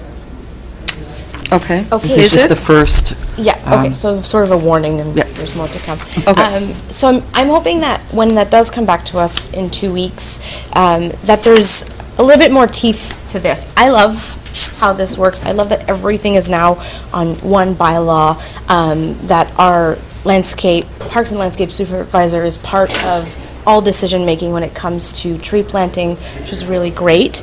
But I'd like to take it a step further. I know other municipalities have a goal or a percentage target to reach when it comes to tree canopy. I don't think we have that as it stands. And it is a goal. I know sometimes it's difficult to reach those kinds of goals, but I'd like to see something to work towards, and something that our department can use to increase the tree canopy within the municipality. So I'm wondering if that can be added to this, or if there's enough time to provide additional information. If not, can we defer to maybe a further meeting? Maybe look at what other municipalities are doing, comparing similar sized municipalities. Wondering where we can go with this. Can I turn to Mr. Boileau to address some of those questions? And a motion to defer is always in order, Councillor Hébert, so if that's what you wanted to do, that would be appropriate. Through you, Madam Mayor, I think what's included in the report is really a very condensed amount of information. So, for example, when we talk about plans of subdivision and the requirements that's been condensed to a very small section here. We can probably elaborate a bit more on exactly what we do with all of the aspects that are identified, and we can perhaps bring more information about a goal for the tree canopy for Cornwall and any other information that we can provide. I think that would be excellent. I know we have experts on staff that could certainly put something together, make a recommendation as to what we should be achieving. I think we do a great job, but we can always do better, right? So I think this is an opportunity right now to do a bit better. I know a lot of our resources is going to Emerald Ash right now. That will not always be the case, so maybe something to look forward to in the years to come after that, and in the meantime, along with the goals for Emerald Ash. So I'm hoping that we can see that. I'm hoping that doesn't require a deferral, because we're not necessarily adopting this today. So we can see. Can I turn to Madam CAO on that point? Thank you. Yeah. Thank you, Madam Mayor. And I think in this one report, what we have missing tonight is the one paragraph that we put, as we've put in some of our other reports. Our intention is always, whenever there is a new policy or a major change to a policy, We want to bring that forward to council, allow council an opportunity to take a look at it, provide some feedback in council meetings to administration, but only to come back at a future meeting for adoption. So although we typically would bring it back at the following meeting, if it looks like there's not very many changes with some of those suggestions, we will bring it back. It might not be at the next council meeting, but we'll take a look at that, and then we'll bring back some proposed recommendations for council's further consideration. And yet again, when we bring it back, it can still be discussed and deferred to another council meeting. So our recommendation, I think our preference would be, let's allow the proper amount of time to get the policy right, as opposed to rushing to get the policy in place. Excellent. Does that require anything does- other it than does what we're doing not. today? No, just your Great. feedback this evening. I hope that my colleagues feel the same way, that we can certainly add more to this. I think it's a great start, and having that, that one bylaw is really excellent, but I hope that everybody also sees the opportunity here to add more to our tree canopy. Thank you. Does anybody have any further questions? I don't know if Mr. Porter, we have an arborist in the room. Does Mr. Porter have any comments? No, I think this is, through you, Madam Mayor, I think Go this ahead. would, I think this would be great. We can add more to the report. As Mr. Barlow said, a lot of was left out of the report because it's part of the departments, and it would have gone on pages and pages, so we can add more information for council, so. Okay. I just add on my comments, I thank you, Councillor Hébert, for your comments, and I would like to see what other municipalities are doing in terms of what their tree policies look like. Just get a sense of what we can do here in Cornwall. So that would be greatly appreciated. So I understand we'll vote for this, we receive it, but it'll go on to the unfinished business list and come back at a later date. All in favor? Carried. Thank you. Madam Clerk. Communication reports. Item 1, nonprofit childcare operator repairs at maintenance funding request. The recommendation is that council approve Sunrise and Shine Child Care Center's application for repairs and maintenance funding in the amount of $40,979.11 as per the conditions of the Child Care Division Business Practice Guidelines for child care service operators. Motion? Councillor Gardner, Councillor Grant, any questions? Come on, Ms. Greaves is here. Ms. Greaves, I have a question. What does that mean in terms of uptake? I'm always interested in how much is left of this 100% provincial funding once this goes through. Madam Mayor, for that particular budget line, I've budgeted about $129,000 this year. I've only spent about $4,500 to date. Ah, okay. I know one other request that I'm anticipating coming in of approximately $50,000. Okay. Okay, thank you. All in favor? Carried. Thank you. Item 2, corporate policy, council staff relations. The recommendation is that council adopt the council staff relations corporate policy as presented. Councillor Towndale, seconded by Councillor Elaine McDonald. Questions, comments? Councillor Grant? Thank you, Madam Mayor. On page 139, the last sentence there, I'm not really sure what it means. Members of council are encouraged to have discussions with each other and with administration to allow for more interactive conversations. Sounds simple to me. I don't know what the intent is here. It's to me, if you talk about more constructive or informative conversations, or discussions, it just doesn't make sense to me. Which, which More word? interactive conversations. You'd put constructive? Well, I would took more constructive and informative discussions, Mhm. rather than, to me, the way it is, it's pretty weak language and it doesn't really make much sense. Okay. Madam CEO? Thank you, Madam Mayor. We did take some of the feedback that we received from council at the last meeting. So if we would like to amend that briefly, we could it's really up to council if we wanted to allow for more constructive Yeah. conversations, I think was your recommendation. If you'd like to see that change, that's a fairly straightforward change. To me, it makes, excuse me, through you, Madam Mayor, seems to make more sense to me. Sure. I agree. I'll respond to you, Councillor Grant, because that's one of the changes that I wanted to see here. I know that we're very good at email discussions and texting and all of that, but sometimes we forget that we should actually speak to each other on matters, actually pick up the phone and have a conversation or a face-to-face meeting. So I wanted to make sure that some language was in there around that, but you're quite right.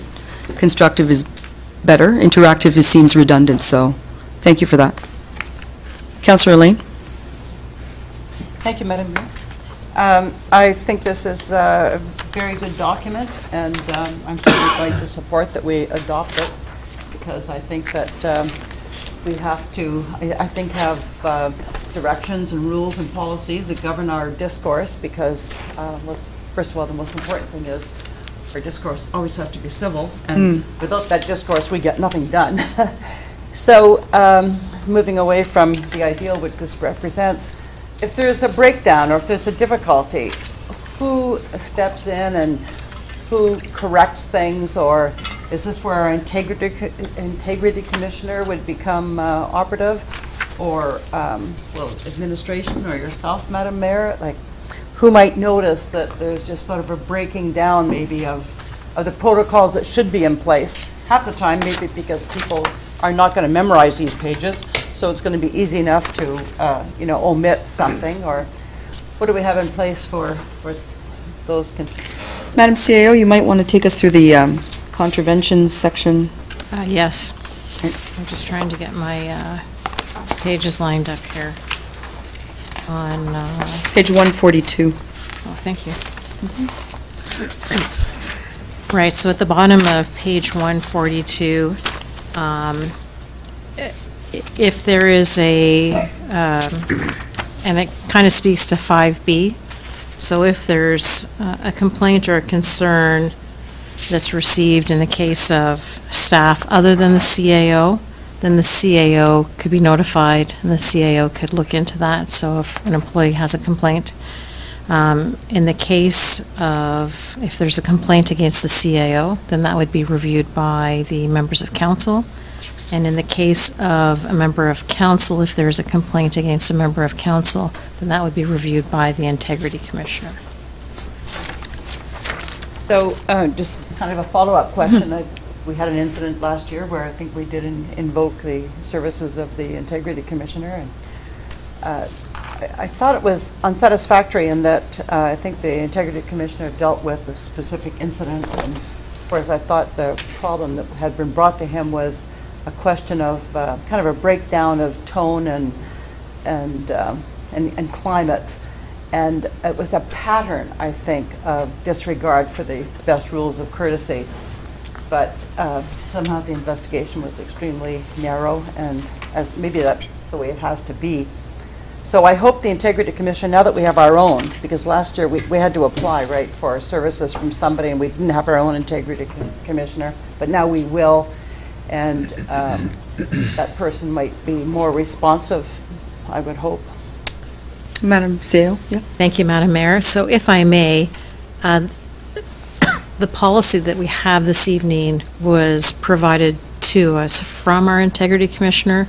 So we had, after the Integrity Commissioner was appointed by council, staff, including myself, the General Manager Corporate Services, and the clerk, met with the Integrity Commissioner to talk about this staff-council relations policy, because it's a new requirement for municipalities. Right. And we talked about how we envisioned the policy would look. He was very quick to provide us with a draft that had been worked upon. So I have the impression that through this document, he's done several for municipalities, so it is quite all-inclusive. What we will also be doing with the Integrity Commissioner in the weeks ahead, there are going to be some amendments to the Code of Conduct that have to be made to meet the requirements of the Municipal Act. So specifically within the code of conduct, we have to identify the integrity commissioner and their role, because right now it really speaks to not an integrity commissioner, but the ombudsman.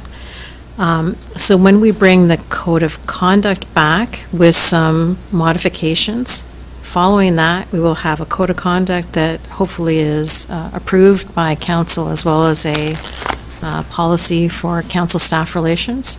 Then what we're going to recommend is bringing the integrity commissioner into a council meeting to provide a couple of hours of very good training that will get into all matters with respect to conflict of interest, to be able to answer your questions, to kind of go through much more detail as to if there's an investigation, what is that process, how does it work, and I think you'll find that very informative. Thank you. That's very reassuring. Any other comments concerning the policy?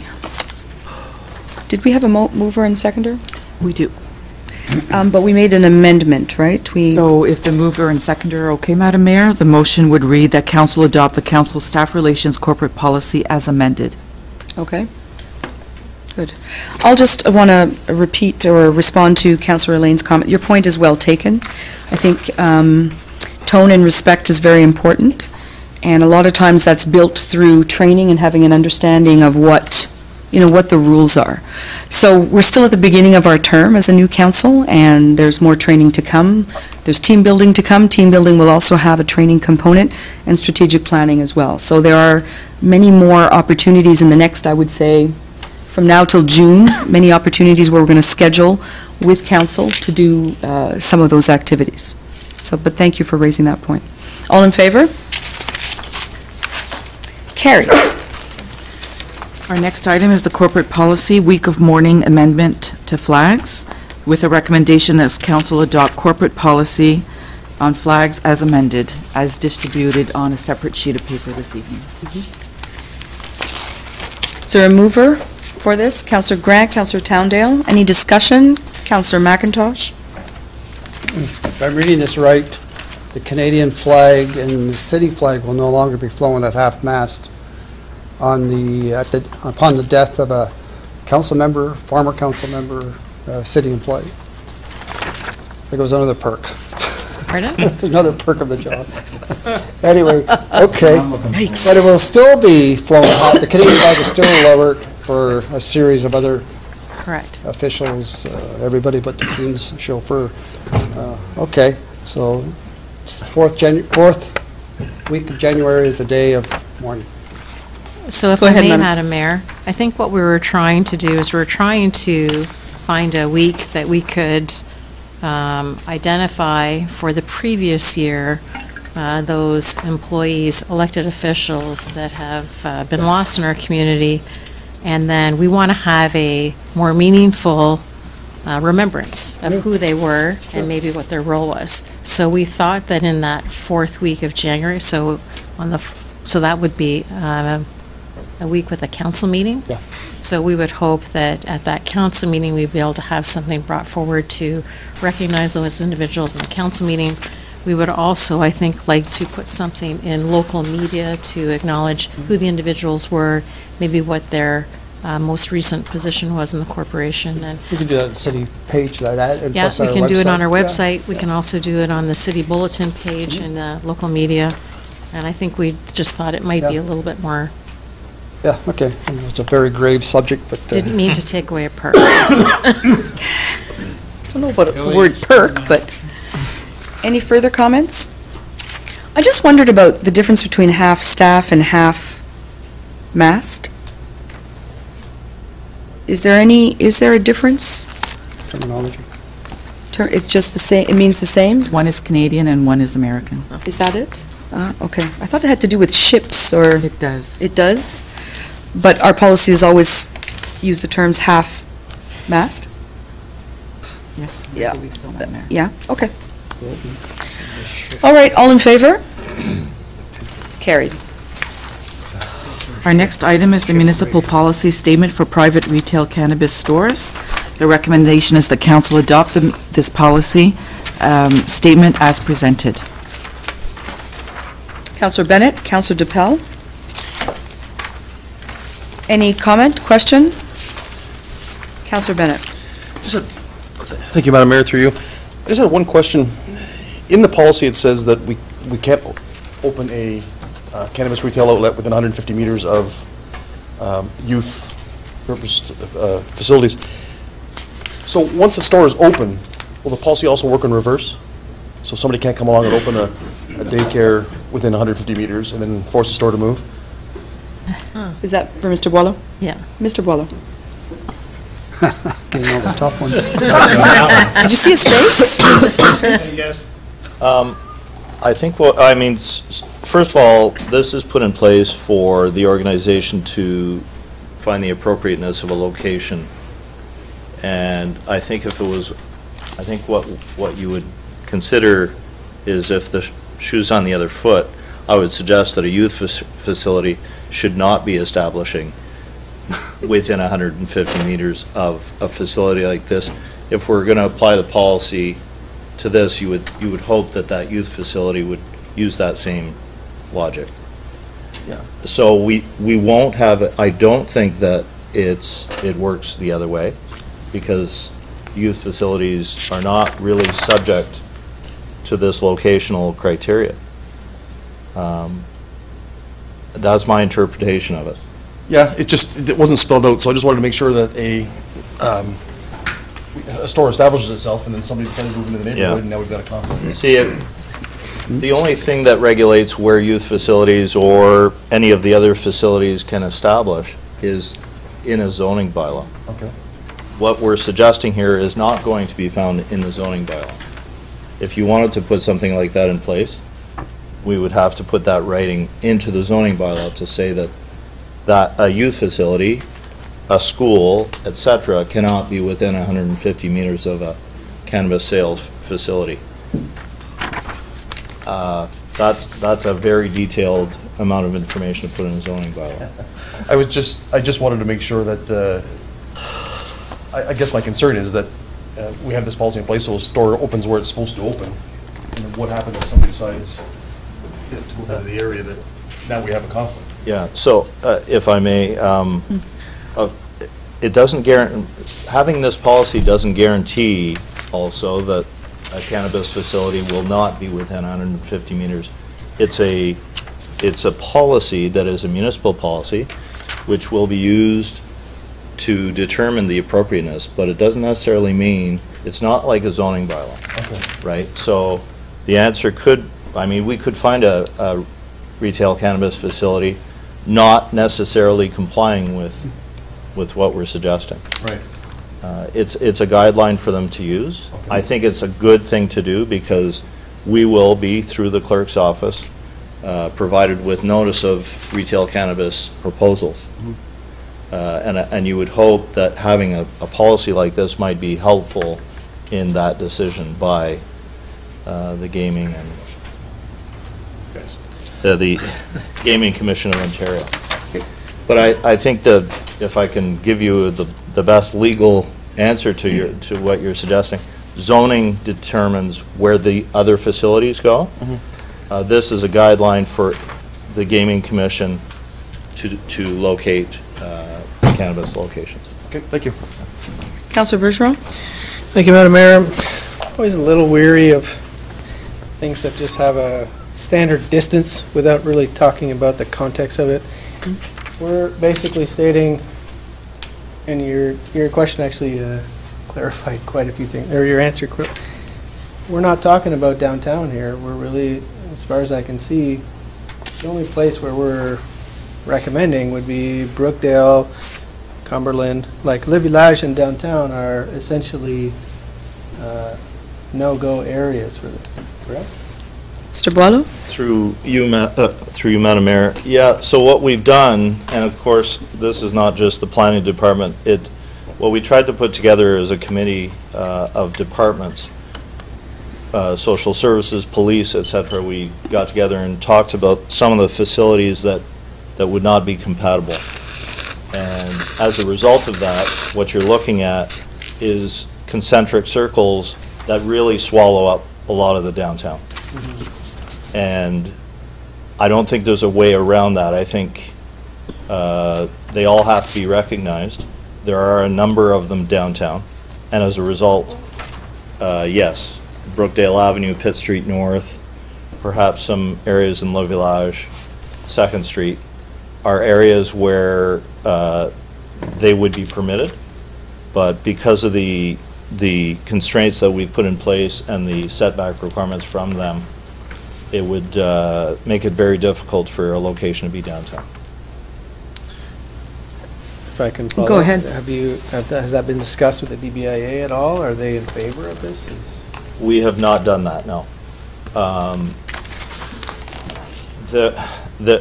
While I say that, that it makes it very difficult to be in the downtown location, there is an area, say, north of 4th or 5th, where you start to. The other thing, of course, is that as these facilities change, this policy changes, right? So if there's a change in the location of youth facilities, of institutions, of library, hospital, et cetera, that this policy is fluid.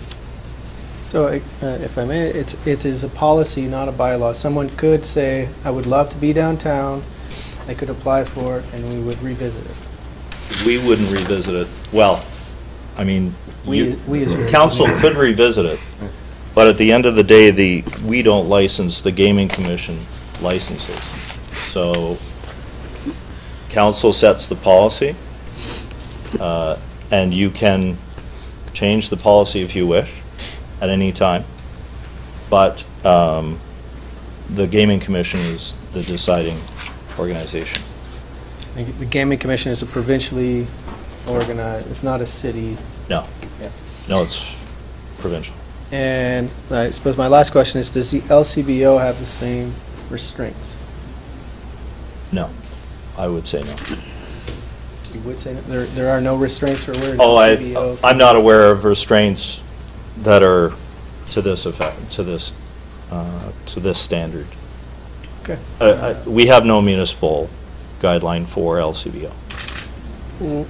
Why then would there be a difference if it's a provincially, if cannabis is legal in the country of Canada, so is alcohol, so is tobacco? I appreciate they all have different rules. Maybe could you help me understand the difference in why we would need a policy for that as opposed to alcohol sale? Right. So there are 3 important factors in the location that are prescribed, actually, which is to ensure public health and safety, protect youth, and reduce illegal sales. So the protect youth was the critical element with this, and of course, youth facilities, facilities like schools, et cetera, that of course are geared to youth. So that was an important factor in the decision, in the local decision on how to, where to eliminate any potential for cannabis sales. It was entirely about trying to meet the goals that are outlined, especially with respect to youth. Last question, I suppose, is does this meet the guidelines then? The policy we're putting forward? Yes. Absolutely meets the guidelines? Yes. Okay, thank you. I just want to comment that, a motion to defer is always in order if we want to go back and consult with the DBIAs on this in particular. Because you may want to get the policy right the first time rather than go back later and try and fix it depending on what comes up. Just putting it out there, Councillor Bergeron. I heed your advice, Madam Mayor. I would like to make a motion to defer this. Seconded by Councillor Mack. Now we're debating the motion to defer. I had Councillor Hollingsworth. Well, shift gears here, but I think I can handle it with a little latitude. Go ahead. Mr. Boileau, as far as this policy is concerned, regardless of whether we meet with the BIAs or not, ultimately, if I understand it correctly, and correct me if I'm wrong, the Gaming Commission doesn't really have to adhere to anything we say we would like, correct? That is correct. So, if I said I want to open a cannabis store on Pitt Street, right beside City Hall, the Gaming Commission says, yep, looks good to us, there's really no recourse we have as a municipality, correct? Mr. Boileau? That is my understanding. So I guess, Your Worship, getting to the motion to defer, thank you, Mr. Boileau, the motion to defer or not to defer, I guess, well, maybe, sorry, Mr. Boileau, one more question then, if I might. Why then would we go to the effort of creating a policy if it sort of doesn't really have any teeth anyway? Like, we've got this policy, but it really doesn't mean anything. As long as the Gaming Commission is good, I can pretty much do whatever they let me do. Right. So I should point out clarification that they already had put in place the setback requirement of 150 meters from a school. Gaming Commission has. Yeah. Well, no, actually, I think the province put that in place. Right, so it's provincial. So that's in place. Right. So the school, but given the suggestion of, the three aspects that we need to be paying attention to, and with the involvement of the police and other departments, it was felt that the organizations that have been identified with respect to youth facilities, addiction locations, centers, that sort of thing, that's how we came up with those locations. Thank you. So just to be clear, they would have to adhere to the school requirement? Because it's provincially. Because they, yes. Mandate. Right. Okay, well, that actually elucidates things somewhat, Your Worship, in the sense that if I get Mr. Boileau correctly, we can meet with the BIAs if we want, and I'll support the motion to defer because it kind of doesn't matter to me in the sense that if the policy says provincial policy says you can't build a store here, it doesn't matter kind of what we want. It doesn't really matter what the BIAs want because it's provincially legislated. But I'll support the motion, but I don't really think it makes a difference one way or the other. The other thing in terms of the actual policy, Your Worship, it's kind of a, if I get it right, is we're saying to the province, this is what we would like to have, but the Gaming Commission can say, well, we don't agree, and we're letting them sell this individual do his business here, and that's it. So, I mean, we're going to go through the exercise. I'll support a motion to defer. I'll support the policy either way, because in essence, in the grand vision of things, it kind of doesn't matter because the Gaming Commission has the whip hand based on whatever provincial legislation has been mandated. But I'll support the motion. Maybe the BAA give them the chance to say what they want to say, so I'm fine with that. Was Councillor Mack on the speaking list? Will be. Will be? Not yet? No. So we'll go to Councillor Grant and then Councillor Elaine. Thank you, Madam Mayor. Why are we deferring this? Is there direction? What's the direction? I didn't hear any direction. To consult. Defer for these reasons. Mhm. What are the reasons? Councillor Bergeron? To communicate with the DBIAs. I won't support deferral. We've already had this discussion months ago, and I think this policy is coming as a result of our discussions, and I'm sure the DBIA are already aware of it. If they aren't, then they should be, because we've discussed this for, since the 1st of January. So I won't support deferral. I think the policy is well-written, and I'll support the policy as it is. Thank you. Councillor Elaine? Thank you, Madam Mayor, and I don't support the deferral either because the distancing formula comes from the province, and I'm assuming that the duty to ensure public health and safety, protect youth, and reduce illegal sales, is that provincially generated too, those three criteria? Yes. So, I mean, we can defer till the cows come home, but I don't think we can affect those strictures. So. Councillor McIntosh, are you ready? Yeah, and just, we're dealing with illegal substance here, same as cigarettes and alcohol. And alcohol and cigarettes are not restricted. They can be sold across the street from the school. But we're more concerned about, I just don't get it. It's why we are saying you can't sell cannabis here. It's a legal product. As long as you're 19 and over, I think, you can buy it, smoke it, and do what you want with it. There's probably more sold in schoolyards right now than anywhere else. So if I may. Mr. Boileau, Madam- yes, tread Madam- carefully, sir. Madam Mayor, I would not want to say that there are no policies on the location of LCBOs. I'm not familiar with their policies. Yeah. They may have their own policies. I have never Yeah, seen an I agree with you on that, LCBO Mark, across but- from a school. But when it comes to cigarettes, we hear Dr. Paul come to us and tell us what a terrible thing this is. They're finding all kinds of, they do these butt audits, cigarette butts outside schools, and they find, hundreds of butts that are illegal cigarettes being purchased by kids and smoking them outside the school. I just, the stigma with the marijuana thing is, when it was illegal, yeah. And now it's a legal product. Province of Ontario and feds are going to make a lot of money off this. We're saying you can't put a shop here and there. That I don't agree with. I will also add that a suggestion that we received at AMO was to put in place fairly restrictive requirements. You can always back off of those. If you don't put in restrictive requirements, Yeah. it's very difficult to expand on that. Yeah, I know. The general comment that was made at AMO. In Peterborough, there's some concern about 5 in a row on the main drag. They were concerned about that. But I'm just saying, we're going back to the legal product. People of legal age are buying it because it's a legal right. I just don't see this.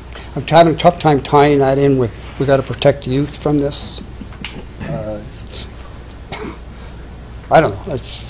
I just don't like these restricted zones, and that's a legal product. Councillor DePel?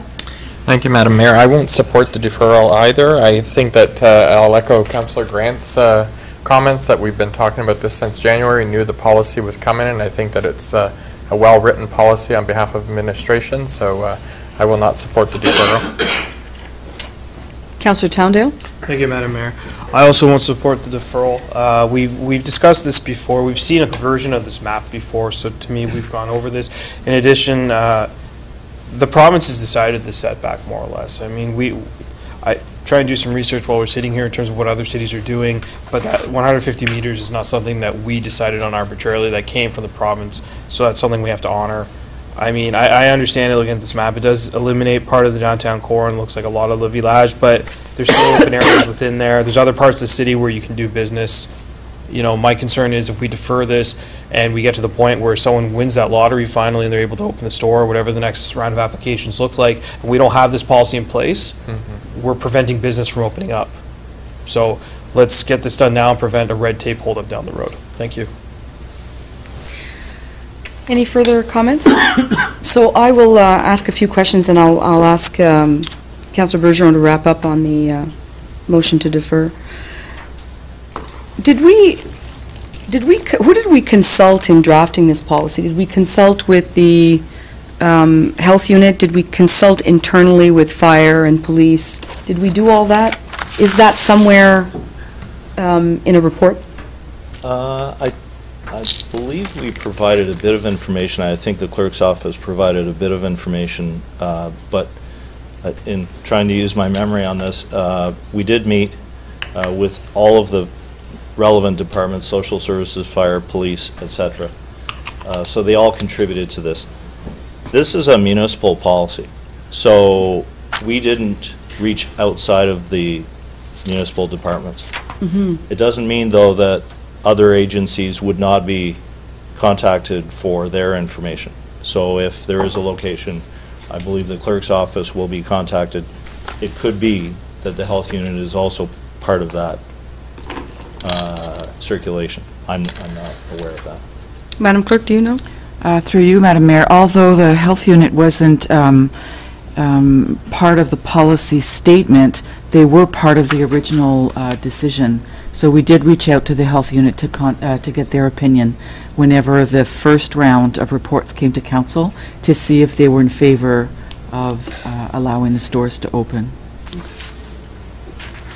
So I'm going to support the motion to defer. I always prefer to have broader consultation than just internal to the city.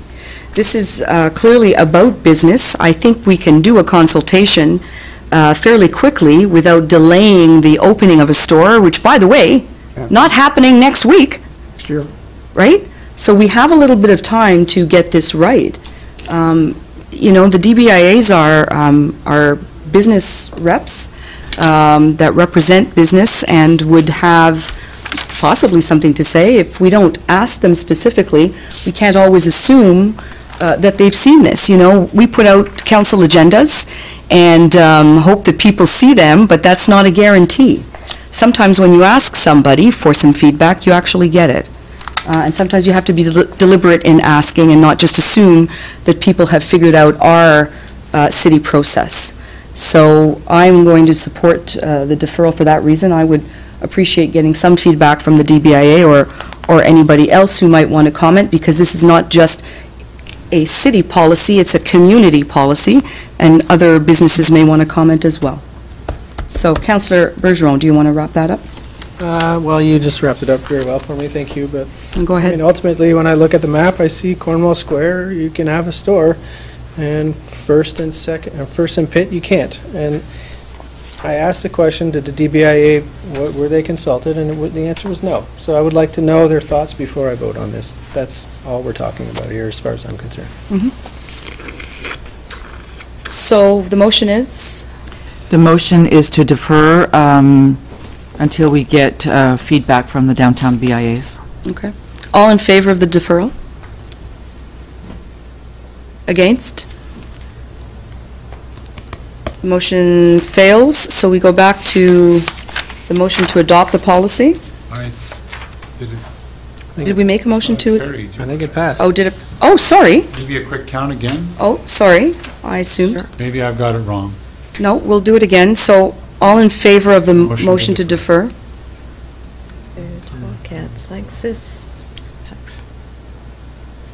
6. I am sorry, Councillor Hollingsworth. I just. Just trying to keep it going. Against? All right. It carries. Thank you. Next The item. next report is Marina 200 operation, with a recommendation that council direct administration to proceed with a proposal to operate Marina 200 using city staff for the 2019 boating season for a one-season trial period. Councillor Gardner? You make a motion for? Make a motion To to approve? go forward with this recommendation. Seconded by? Councillor Bennett? Any discussion? Lots of discussion. All right. Councillor Mack, then Councillor Hollingsworth. Through you, Madam Mayor, to Jamie Father. Jamie, when we discussed this last year, I think, we were told it was going to cost a lot of money to have the city run it. A lot more than with the private contractor, yet the figures we're looking at here, it's only $1,000 more. Yes, through you, Madam Mayor. Right now, as we estimate it, it turns out to be virtually little to no cost difference. The reason for that is we've got about 20 additional seasonal boaters since the last report. There's been a recent influx this past winter, so we're expecting higher revenues this season. So it's going to cost us $98,000 to operate the marina? That's right. And somewhere here, I've got the Raisin Region Conservation Authority Marina, and they made $20,000 last year. Have you talked to them about this, have you? Yes, we did meet with the Conservation Authority to discuss potential operations scenarios. So why did they make 20 and we lose 98? To be honest, I'm not quite sure exactly why they make money. I haven't seen their budget.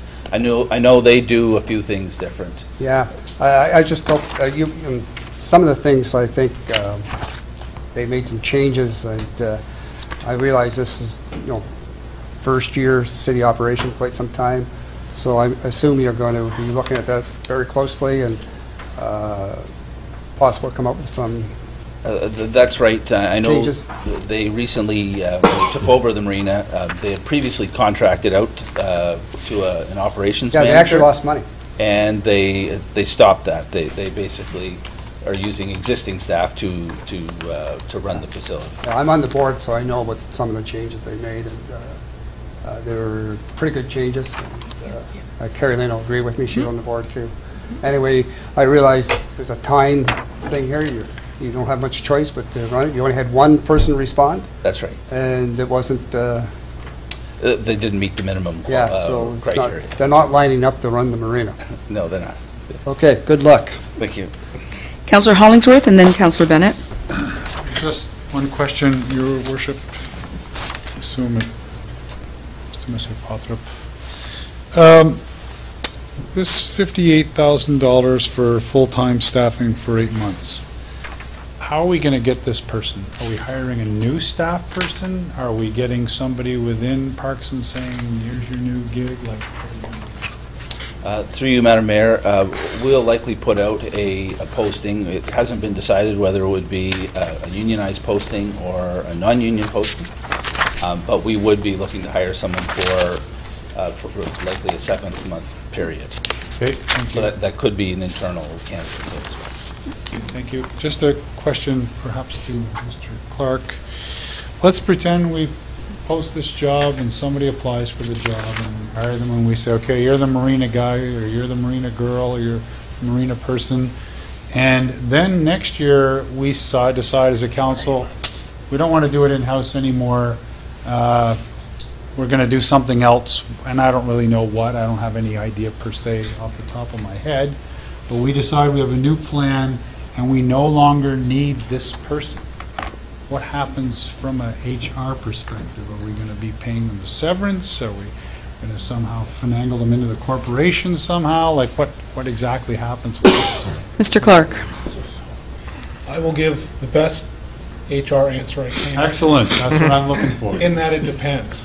Ah, awesome. Beautiful. Depending on the employment relationship that we seek to have, if it is a non-bargaining unit position, it is easily done in a contract.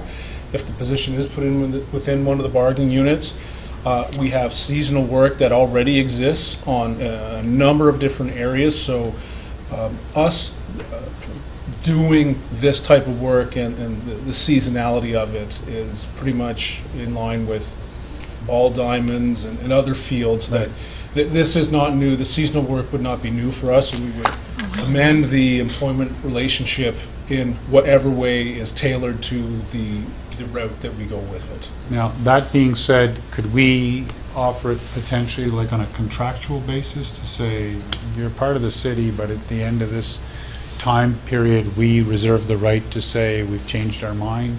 Can we do it that way? We can. So in any employment relationship where we deem that we don't want to continue with those things, we can always issue layoffs or whatever might come.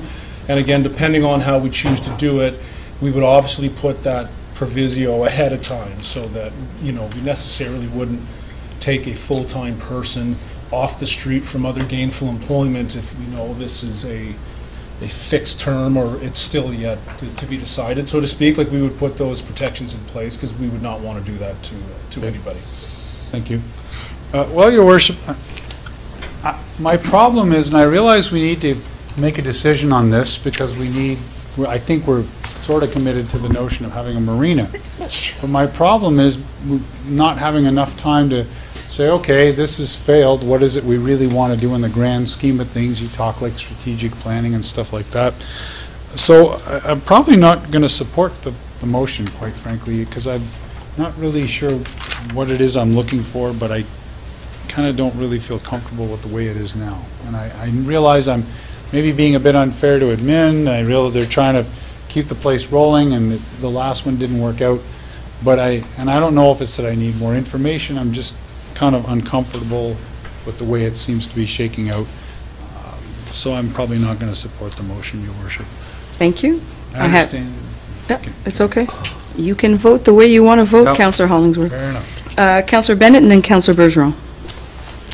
Thank you, Madam Mayor, through you. If somebody was to open up Marina 200 as a business tomorrow, they'd be bankrupt in 20 minutes.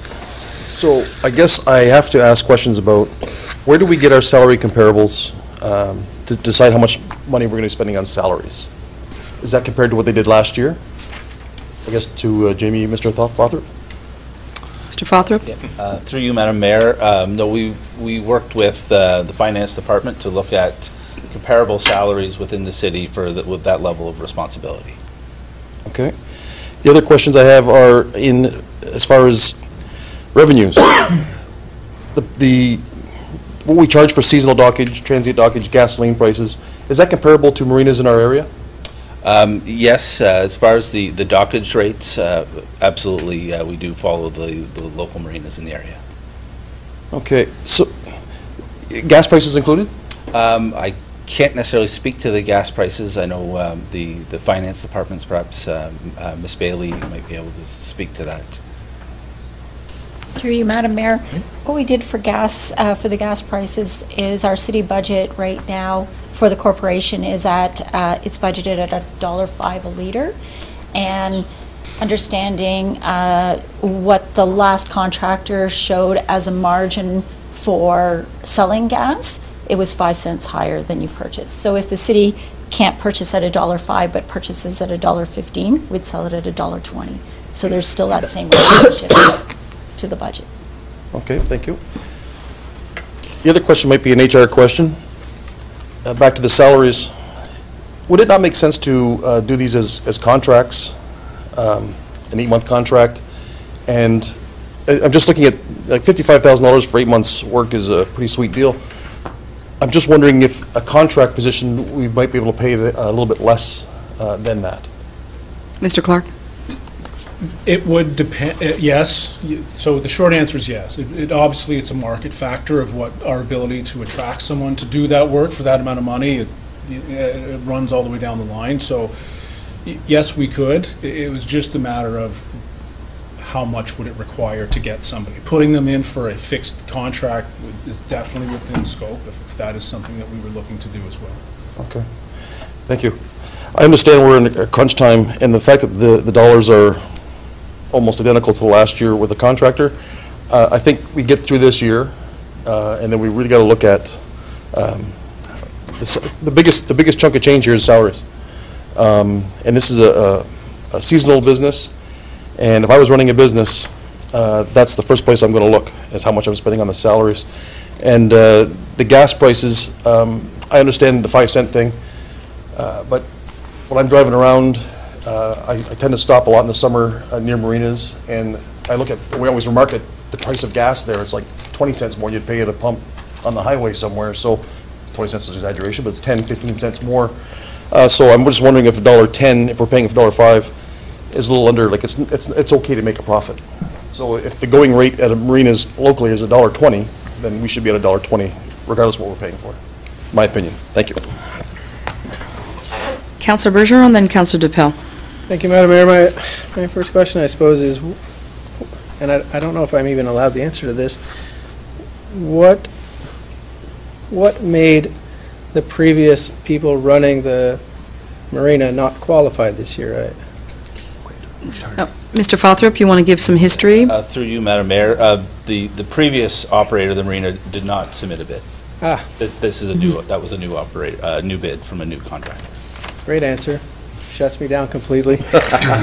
So my next question, I suppose, when I'm looking at this budget, and we didn't dive into this because I think we all assumed it was being contracted out, but if we're going to dive into it, are we being told that we're going to make $300 and some $1,000 with $200 advertising budget? And if that is the case, what is that magical advertising? I would like to know more about it. Mr. Fothrop? Through you, There's some sarcasm in that question, so be careful. Little hint. So the advertising budget, I believe we were working off of a lot of numbers that the previous contractor used. And so, I mean, there is a potential opportunity to boost advertising, trying to draw new customers or seasonal boats, clients to the facility. Okay, I mean, yes, there was some sarcasm. It just seems, it went from 0 to 200. That seems very intentional, but incredibly low to me. So pardon my sarcasm. I don't understand why it would be so low if we're running a marina for the first time. Yeah, I think many of the clients are, I mean, largely repeat business. I think what advertising really could do is help draw transient travelers to the facility. Councillor Bergeron, Mr. Boileau would like to address your question as well. Through you, Madam Mayor. One of the things that we've looked at internally is that we see this, now that we have tourism in-house, we see this as a tourism facility as well, as a recreational facility. And so I believe that if we do take it in-house, I think we can use some of the benefits of having the tourism, having the economic development budget and so on, to try to twin with some of the, if we're going to put out information, we go to trade shows and try to these tourism and economic development budget. If we bring this in-house, we can try to work together a little bit better on trying to promote the facility. Okay, that's a perfect answer. Thank you. My last question is: there's a contracted services budget that went up by $17,000. If a contractor was running the marina, was 112. If we're running it, it's 129. I'm a bit confused by that. So if someone could kind of explain a discrepancy there, and wouldn't most of that money already internally go to other city resources, I suppose? So I'm looking to Mr. Boileau or Madam CFO. I may, through you, Madam Mayor, I may be able to answer some of your questions. The electrical and general repairs, etc., some of that through the operational season was borne by the current contractor. So they had their own expenses related to contracted services, which will now be a city expense and not for a contractor, through the contract. So they, like electricity, for example, the city paid on the off-season, the contractor paid on the, through the season. Now we're paying it for 12 months. Okay. As one example, and maybe Mr. Fothrop could expand on more of an increase. Mr. Fothrop? Through you, Madam Mayor, there are some costs in there that are one-time expenses that we are expecting to, that we are aware of, repairs that need to be done, that are included in this as well, that are bringing up that contracted services cost. Okay, thank you. These are exactly the kind of answers I'm looking for. I kind of share Councillor Hollingsworth's concern, or I don't know the right word to use there. Apprehension of, we're kind of diving into this quickly. Given it's a $1,000 difference in our budget over a year, I'm willing to kind of let it go, but it opens up a discussion for me in the next round of budgets. Do we want to run a business, and is it a value to our tourism department, to our economic development department? I don't know that I have those answers today, but over $1,000, I'll support it. Councillor DePell and then Councillor Grant. Thank you, Madam Mayor. So I have some questions, maybe through you to Mr. Fothrop. If you could just walk me through the budget for Marina 200, and where are you showing the extra revenue coming in on the estimated budget in-house? Mr. Yes. Fothrop? Through you, Madam Mayor, what we're seeing is, what you're not seeing is the revenue that was collected by the previous operator. So what you see is the first sort of, the season boaters at $118,000. If you look at the 2019 budget, I mean, we're not carrying anything for that. The way the contract was set up previously was a lot of these expenses were borne by the contractor, but they collected the revenue as well. So where we've got 105 season boaters, previously, as Councillor McIntosh pointed out, a year ago it was at about 85 boaters.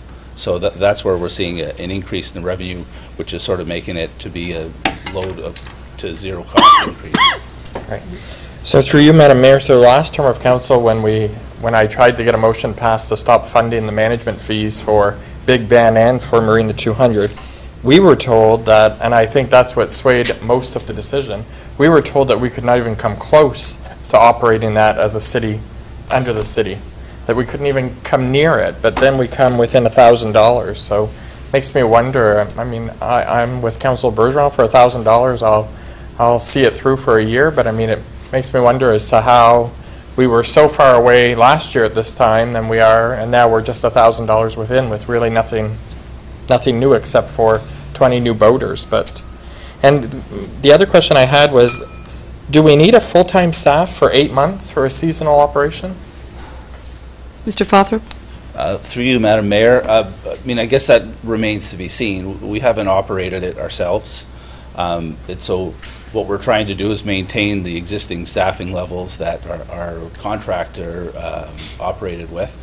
And I think throughout this trial period, I mean, it's our intent to try and assess that and to see, as Councillor McIntosh points out, if there are opportunities to save money in other areas. Thank you. I find it very interesting to know that, we were so far away a year ago, and now we're sort of right on target with what the private business was operating as. So it'll be interesting to wait and see, and we'll review again. Councillor Grant and then Councillor Towndale. Thank you, Madam Mayor. I think most of this has been covered, but I talked to a boater just today, and he's been at the marina for many years, and he talked about transient. We're missing out a lot of potential dollars on transient because the boaters come up from the Quebec area and they go north or go south past our marina. So advertising-wise, I know Councillor Bergeron talked about this. We have to look at the advertising. How can we encourage boaters to come up and stay overnight here? As they stay overnight, they also spend money in our community, and we get revenue from that. One of my questions is, with $200 for advertising, I think it's way low. But what if we don't find an experienced operator? Is there a backup plan? Because we're getting pretty late in the year. Mr. Fothrop? Through you, Madam Mayor, that is a concern as to where we'll find a staff person to run this. I do know that the previous operator has volunteered to help us through this transition for this first year to try and help us make it successful. But we'll know when we put out a posting and call for people. No, it's good that Mr. Rua is doing that. But when you do the cost-benefit analysis, it's a no-brainer looking at this because it's $1,000, as it's been mentioned many times before. So I'll support this, but I think we really have to look at, whether it's this year or next year, an aggressive advertising campaign about our marina. And we're lucky that we got, 25 more boaters coming in? About 20. 20? And it's a good thing we charge, $58 a foot docking fee? I think it's maybe low 60s, but it's... So we want big boats. So that helps us with our revenue stream. But I'll support this because I think it's late in the day, and hopefully we can, if we can't, and Mr. Rua wants to do that, I think he's proven to be a solid operator. Thank you. Councillor Towndale and then Councillor McDonald. Thank you, Madam Mayor. I will be supporting this. Some of the comments I wanted to make were already echoed by other councillors like Councillor Dupel, because I do remember these debates where we were talking about how it would be prohibitive for us to take this on in-house, and I know this is a result of getting 20 more boaters, but season over last, I think that's pretty impressive. That's a pretty impressive increase, so I hope to see that we can try to continue this trend. As well, to touch on the point on fuel, I mean, the markup does seem low. I know that we have to be cognizant of market rates because there is competition in the area, but for example, the airport, the markup on fuel is at the minimum 30 cents per liter. At the high end, 40 cents per liter. We're talking about 5 cents per liter here. I think there's a lot of room for improvement in terms of that cost, because that does make a difference in terms of what the revenue generated back is. Because if you're selling it for 5 cent profit per liter, why bother, quite frankly? I don't think it's enough of a margin. Moving on from that, though, I did have a question, because now we're talking about tourism, and we've raised this again in other aspects. We talked about it briefly, I think, with Big Ben. I've asked it before in terms of other things, but through you, Madam Mayor, to Mr. Boileau, municipal accommodation tax, obviously one of my favorite subjects. If this is a tourism draw, would elements of that tax be able to cover this as part of operations? Mr. Boileau? Through you, Madam Mayor, It depends how well it's functioning as a tourism facility, but if we found it to be functioning well as a tourism facility, then it could be, portions of it, for example, could be brought in to be considered within a tourism budget. And then, of course, with the mat itself, I'll remind council that this is not a committee of council, this is a board that is made up of board members, board directors. And so those funds we don't control those funds. However, should an organization wish to make application to the board, stayovers and impact on retail, impact on restaurants, etc., would come into consideration. Of course, if it's municipally run, we're not going to qualify for that. Thank you, Mr. Bell. Through you, Madam Mayor, just a bit of a follow-up, because my take on it was more, my understanding is the MAT can pay for our entire tourism budget in-house before the remainder of the funds go to the board. Yes. So my take on this would be, if this is considered tourism, parts of it fall under tourism, would that part be funded through that? And that is exactly what I'm thinking, is that perhaps a small portion of this budget could be considered within a tourism budget, which is larger than it currently is. Yeah. Thank you. Councillor Elaine McDonald and then Councillor Gardner. Thank you, Madam Mayor. My question is, well, I've got 2 or 3 questions. How long is the season? When do we start booking people? Yeah, through you, Madam Mayor, requests for booking or slip reservations start now. Anytime, as soon as We've the been ice receiving goes. those already, but in fact, the boating season really gets going from early May to the first weekend in October. Yeah, as soon as they can get there. So how often do we operate at capacity? What is our capacity? There is 152 slips at the marina, and we are estimating 105 being occupied by seasonal boaters. Okay. Now, it's nice to have a certain vacancy rate to accommodate the transient boaters. Sure, yeah. And then my other question is this a 24/7 operation?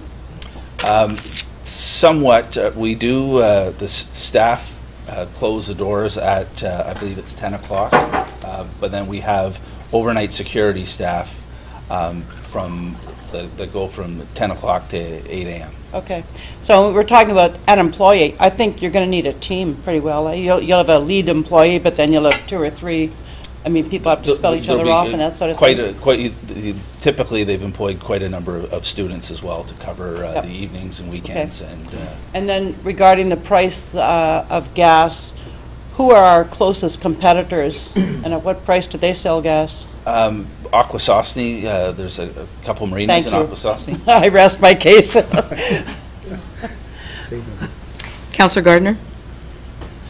I'll be really Stay quick. with the 5 cents. Initially, when I read the report and saw the difference in the money between now and what we're anticipating, I think it's a trial period. Let's get the trial over. Next budget, we'll see what the numbers show, then we can make a real decision on what has to be done. Any further comments? All in favor of the motion? Carried. Against? No? Yes. We're going to be returning to our consent item, the 2018 Drinking Water Quality Report. Recommended that council receive this report. Councillor Grant and Councillor Hébert. Questions, comments? Councillor Bennett? Thank you, Madam Mayor. Through you, I have a question about, there was in this report, it talks about the process takes more chemicals or less depending on water temperature.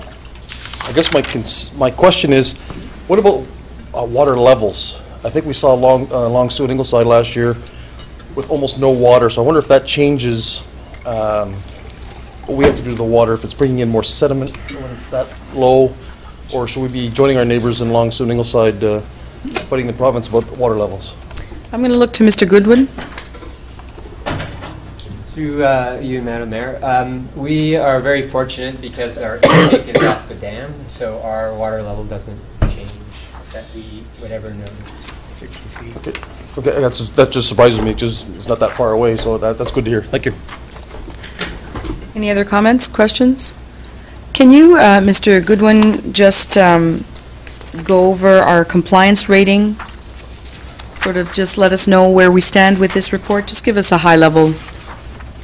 We're good, right? Tell us we're good. Tell us how good we are. We just completed recently in February the 2018. So we're currently standing at 10 years consecutive 100%. Our latest report is in draft. We've read the draft. There we have 0 compliance issues, no issues. One idea for something that we could add to our continual improvement, which is something that we will add, and that will come forward to council later on in the summertime in our management review. So we've got our fingers crossed for 11. There's nothing in the report that even suggests that we wouldn't get 11 to 100% compliance. Okay, thank you. Before I call for the vote, I just want to say that drinking water is pretty much a big one for council and for our responsibilities as a council. So at some point in the future, and I'm going to turn this to Madam CAO, we will get some training as council around what our legislative requirements are and what our responsibilities are around water, because this is very significant in terms of safety for our community. And this report is great, but there's more to come. Madam CAO? Thank you, Madam Mayor. So with every term of council in that initial year of the term, we would like to try and bring someone in to provide some training and background to council as we view standard of care with respect to the safe water drinking requirements for the municipality. So there have been many items that we've been bringing forward to council over the last couple of months, and we still have a couple of other items that are pressing. So I would anticipate, we're talking about maybe June or maybe following June, we'll have an opportunity to have the same gentleman come in again and maybe provide some updated feedback and training to council with respect to standard of care and your responsibilities as municipal elected officials. Thank you. Following that comment. Oh, Councillor Gardner. During budget deliberations, one of the issues I brought up is we have a lot of complaints about the water and sewer costs. And one of the things I brought up was to have the public visit these utilities. Is that still in the works? I think it's a good thing so people understand exactly how much goes into water and sewer in terms of the work, in terms of the equipment that's used, and why we have to raise taxes periodically. Madam CEO? Through you, Madam Mayor, thank you for that. I think that there is opportunities for us to try to have, potentially an open house to allow the community to come in and be able to have access to our facilities. I know that the plants will do tours if they can be arranged. We had also talked as well about maybe some initiatives we could do to help some of the youth in the community understand what the education requirements are to also be able to look at career paths within those facilities, because a lot of people, if you don't have an opportunity to better understand how they operate, what those requirements are, you might not be even familiar with that as a career, and it might be something that may be of great interest to some of the younger generation in our community. Thank you for that. Yeah, it's a good point. Councillor Bennett, I think you said you wanted to Definitely want to tour. go see those places, yeah. And I can tell you, as I've said many times, the wastewater, our $58 million wastewater treatment plant is my favorite place in Cornwall. Absolutely, hands down, my favorite place. All in favor? Thank you. So we're moving on to the tenders. The first one is tender 19T10, asphalt paving and concrete works on various city streets.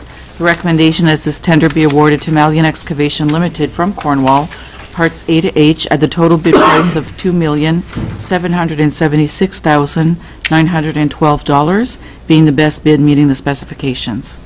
Provisional item part 1 will not be awarded at this time. Moved by Councillor Hébert, seconded by Councillor Grant, any questions? All in favor? Tender 19T15, centerline paving markings. Recommended that this tender be awarded to A1 Cart Pavement Marking Limited from Ottawa at the total bid price of $138,317.65. Moved by Councillor Hébert, seconded by Councillor Gardner. All in favor? Tender 1921, emergency generator maintenance. Recommended that this tender be awarding to Gentech Services Corporation from Ottawa at the total bid price of $69,325.50 for a period of 3 years with the option to renew for an additional 1-year term. Moved by Councillor McIntosh, seconded by Councillor Elaine McDonald. All in favor, or question? All in favor? I've been waiting for this one. This is a great one. Tender 19T24, grass cutting and trimming at various city buildings and miscellaneous sites. The recommendation in this report is to award this tender to No More Worries, Roger Salmon and Sons, Superior Group, EC Works, as outlined in the document. I love that. No more worries. Love it. Moved by Why not? Councillor McIntosh, seconded by Councillor Bennett. Any comments, questions? All in favor? Great name. We have one new business item, Madam Mayor, and that is to resolve that administration provide a report on the creation of an Environment and Climate Change Committee. This committee will be tasked to assess our environmental footprint and create a plan to address our impact both as a corporation and as a city. Moved by Councillor Caroline Hébert, seconded by Councillor Bergeron. Caroline. Thank you, Madam Mayor. I hope everybody read the motion. I didn't make any of this up. It all comes from very reputable sources. And I know you've heard me talk a lot about waste and climate change in the last 4 months, so to save you more words from myself, I have some information that was put out by a really great report that I'd like to read from. And this is from the World Health Organization. Last year had a report that brings to light the severity of climate change and the impact on health and how it's increasing clearly. And so it states that climate change is the greatest challenge of the 21st century, threatening all aspects of the society in which we live, and the continuing delay in addressing the scale of the challenge increases the risk to human lives and health. The report had 7 recommendations, including this one, which I think is very relevant to us here. Mobilizing city mayors and other national leaders as champions of sectoral action to cut carbon emissions, increase resilience, and promote health.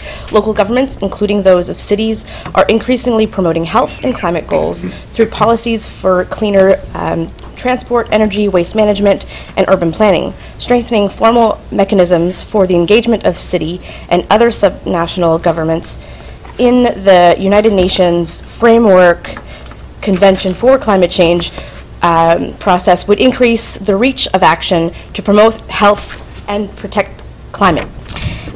So I think this speaks for itself. I also wanted to mention that the Canadian Association of Physicians for the Environment, Canadian Medical Association, Canadian Nurses Association, Canadian Public Health Association also all agree that this is the greatest health challenge of the 21st century. And we have a responsibility as a municipality to address this crisis. I have a vision, of course, of what this committee would look like, but I think the vision should really come from council as a whole, as from the community as well. So this is why I'm asking for a report back where draft terms of reference can come back to us, where the administration can look at other municipalities, what they might be doing, because we clearly are not the only ones that are looking at this issue. Just recently, Kingston, the City of Kingston Council declared a climate emergency. So they are likely doing something more than just passing these declarations at council. They are likely working towards reducing their impact. So looking at cities like Kingston and what they are doing, and maybe one day that motion will come to us and we can declare that same emergency. But I think it's time. Climate change is obviously something we're faced with every single day. It's not going away. So instead of seeing our MEAC committee go away, I'd love to see the implementation of an environment and climate change. Of course, doing some of the work that MEAC was doing, but taking it a step further and addressing our impact as a corporation and as a city with regards to climate change and how we can reduce that. There are plenty policies and bylaws that we can change within the municipality to reduce that impact and that footprint that we are creating. So we need to be part of the solution instead of part of the challenges right now. And I hope my colleagues will support me. Merci. Thank you. Councillor Eric. Merci. So I'm very pleased to second this motion. I don't say that very often. Yeah, I know. I just want to make sure, I suppose it's a point of order. We eliminated a committee that was similar. We do not require a motion of 6 councillors because this addresses climate change as well, correct? Different. Madam Clerk? Madam Clerk. It is different than what our other committee was, Madam Mayor. Thank you. So I just want to make sure. At the end of the day, I would love to sit on this committee. I fully support the idea of it. I do agree with everything you just stated, and I'm happy to stand up as a politician and state that. I really love that this committee, though, is being asked to create a plan. A lot of communities have plans to address climate change, and we don't. We have a strategic plan that I saw a few years ago, so I would love it if this committee kind of took charge of that. And I think it's an important issue for council to kind of address. And so I really hope this committee takes that lead, comes back to council with really progressive motions, I suppose, as to things that are happening across the country, across the world, that municipalities can really take the lead on climate change, because the higher level of government you go, the harder it is. From my general observation, we as a municipality have an opportunity here, so I fully support this. I can't express enough how much I support this. Any further comments from council? Councillor Elaine McDonald. And I want to commend Councillor Bear for bringing this forward. This is absolutely the overarching concern of our time. And it's time that, as a municipality, we stepped up here. So many of the issues that came up tonight, the tree canopy, for example, are the water quality. And of course, when you think of water, you think of drinking water, you think of plastic bottles, and so many municipalities are going for outright bans on single-use plastics. This is really a huge issue, and thanks for bringing it forward. I hope we'll have a public consultation as part of it, the initial stages. The report administration is going to bring back, I hope, would be somehow an open house or a consultation of the public, because I think you said, Councillor Bear, you would like feedback from the community as to the shape this should take and maybe its goals it should have, and I think through a public forum we could get it. Any other comments? Councillor Mack? We're just asking the administration to come back with site. Yes. Yes. I agree with some of the things you say. One of the things we overlook is that what we've done as a community, at the cost of about $75 million a year taken out of our economy, closed Domtar, we closed Cordals, we closed DCL, and a couple others were major polluters. This town has really cleaned up its act. One time you're almost embarrassed to say you were from Cornwall because of the air quality index. We got one of the best air quality indexes in the province right now. So we have made tremendous strides. It hasn't been all bad. And when you said it's not going away soon, you weren't talking about the snow, were you? Any other comments? I'd like to add my 2 cents. I'd like to, j'aimerais vraiment te féliciter, conseillère Caroline. This is a very good initiative. I don't say climate change anymore. I say climate damage whenever I talk, because I think we need to move on to some other words to describe what is going on. And no matter what people feel about the environment, at the end of the day, this costs us a lot as a municipality. So, you know, we really do, if you don't want the warm and fuzzy and you want to just go for the cost, there's quite enough reason here to have a plan. And I'm hoping that this committee does have a mandate and keeps a close connection and has a relationship with council as well. So this city mayor is perfectly willing to be mobilized. And looking forward to hearing back from whatever process this is going to take in terms of the report, whatever consultation we can come up with to inform the process. We're waiting to hear back from Councillor Hébert and Councillor Bergeron. Councillor Hébert, did you want to say anything else? Sure, just to wrap up. Yep. On the comments from my colleague, Claude McIntosh, Councillor McIntosh, I agree. We have done a lot, but we can always do more. We can always be better.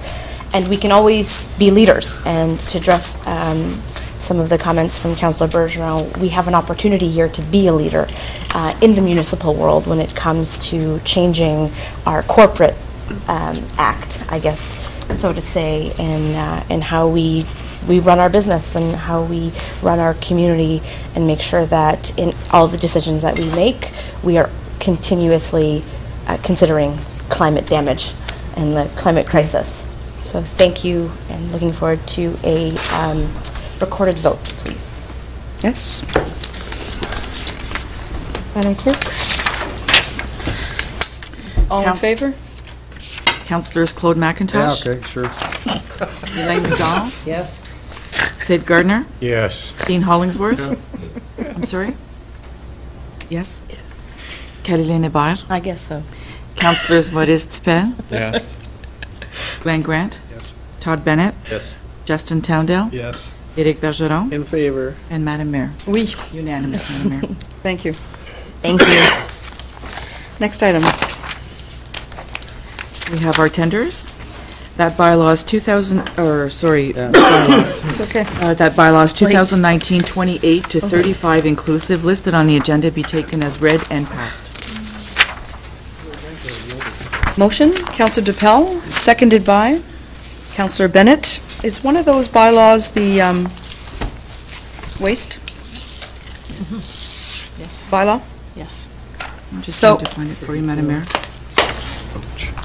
2019-034. Okay, so just highlighting to council that tonight we are passing the waste bylaw that we have put in place. I just want to say that out in the community, I've had many comments about this, one way or another. And you heard, the community heard us talk about this and how we're starting with this process, but we may go a little bit stricter, a little bit more stringent, and phase it in gradually. So we're starting off with this bylaw, but we'd like to continue to have people comment on this.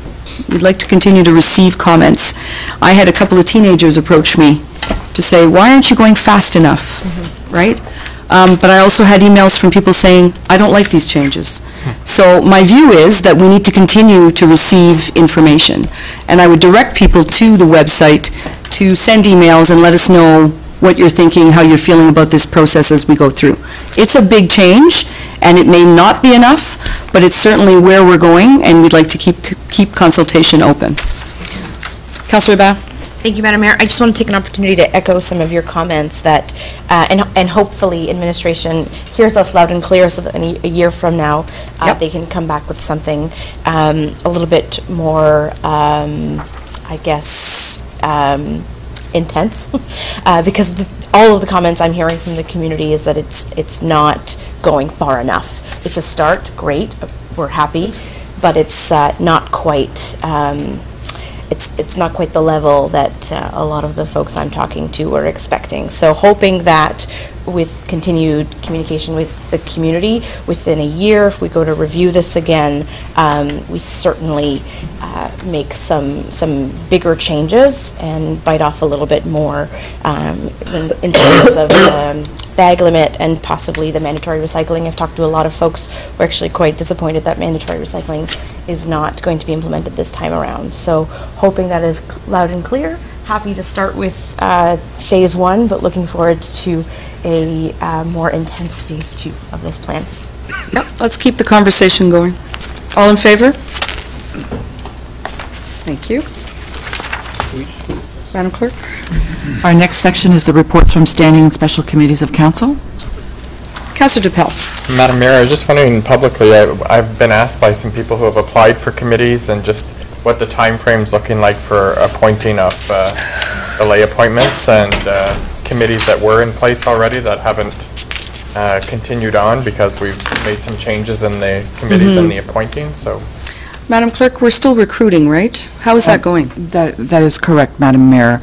So we've delayed the deadline a little bit to be able to cover the Home and Trade Show, where our communication coordinator will be handing out pamphlets on what committees do, how they're conducted, and the committees that we're looking for in order to try and recruit as many diverse persons as possible. So through you, Madam Mayor, time frame looking at reestablishing these committees would be sometime in May? So there's only a few left, Madam Mayor. I think there are 5 left if I'm like off the top of my head. And the 12th of April will be the deadline. So they will be coming at the last, there'll be a late appointments committee scheduled for the last meeting of April. Right, so these committees would reconvene in May. And if I may, Madam Mayor, the applicants that applied for committees that have been discontinued have been notified as well. Perfect. Thank you very much, Madam Clerk. Thank you, Madam Mayor. I will add that we're not getting we're not getting enough applications. So please, folks, we're we're really interested in recruiting. We're trying to change the way we recruit. Madam Clerk is working with the Public Information Coordinator to sort of jazz up the process and try and get more people to apply. So we're working through that, Councillor DePel. Thank you very much. Councillor Elaine McDonald. Thank you, Madam Mayor. Was it the clerk or you, Madam Mayor, or Councillor, who mentioned April 12th as being the deadline? Okay. Madam So I thought that we were always going to keep the process open. We do. Good. We do. So any applications that we receive throughout the rest of the term, we keep on file. Very good. When there's a vacancy, we go to those people, but we also advertise anew for each recruitment. Good. But this is for the next batch of appointments. Thank you. Councillor Gardner. Would it be to our benefit to put out press releases, or have these 3 fine gentlemen help us out with putting it in the paper so people realize that we're short and we need some help? And just those fine-looking guys. Message to the media. Yeah. Thank you. Councillor McIntosh has closed up his stuff. Still a few, still a few things. Just yes, we are. Madam Clerk, is there anything? Past my bedtime. Are we going to note? Literally. Before we go to, are you going to notice of motion? Before we go there, I'd just like to remind council and maybe say to the public that we have received some good news, right, from the province and from the feds in terms of infrastructure funding. So our OMPF is good.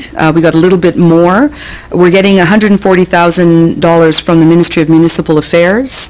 We're also getting $2.952 million in gas tax funds in addition to the 2.8 that we were already slated to receive. So this is very good news. What I'd like to say is that we probably will want to talk about this at our strategic planning process. We have to set some priorities as a council, and at that point we can discuss where we want to go, whether we want reports back on this, and what priorities we want to set and where we want these funds to be directed to. So that's just to come, and we're looking at dates in May for strategic planning, so stay tuned, okay? Madam Clerk? We have no notices of motion, Madam Mayor. Our next item would be the pending business listing, and we are looking for council to receive the unfinished business listing for March 25th, 2019. Motion, Councillor DePel, seconded by Councillor Elaine McDonald. All in favor? Carried. We have the confirming bylaw to adopt, ratify, and confirm the proceedings of the council this evening March 25th. Motion by Councillor Grant, seconded by Councillor Towndale. All in favor? Almost there, Council. And we are calling for adjournment, Madam Mayor. This is a long agenda. We won't have them so long, so in the next few meetings, so thank you for your patience. Councillor Hébert, seconded by? Always. Councillor Bennett, all in favor? Merci. Our next meeting will be on Monday, April 8th.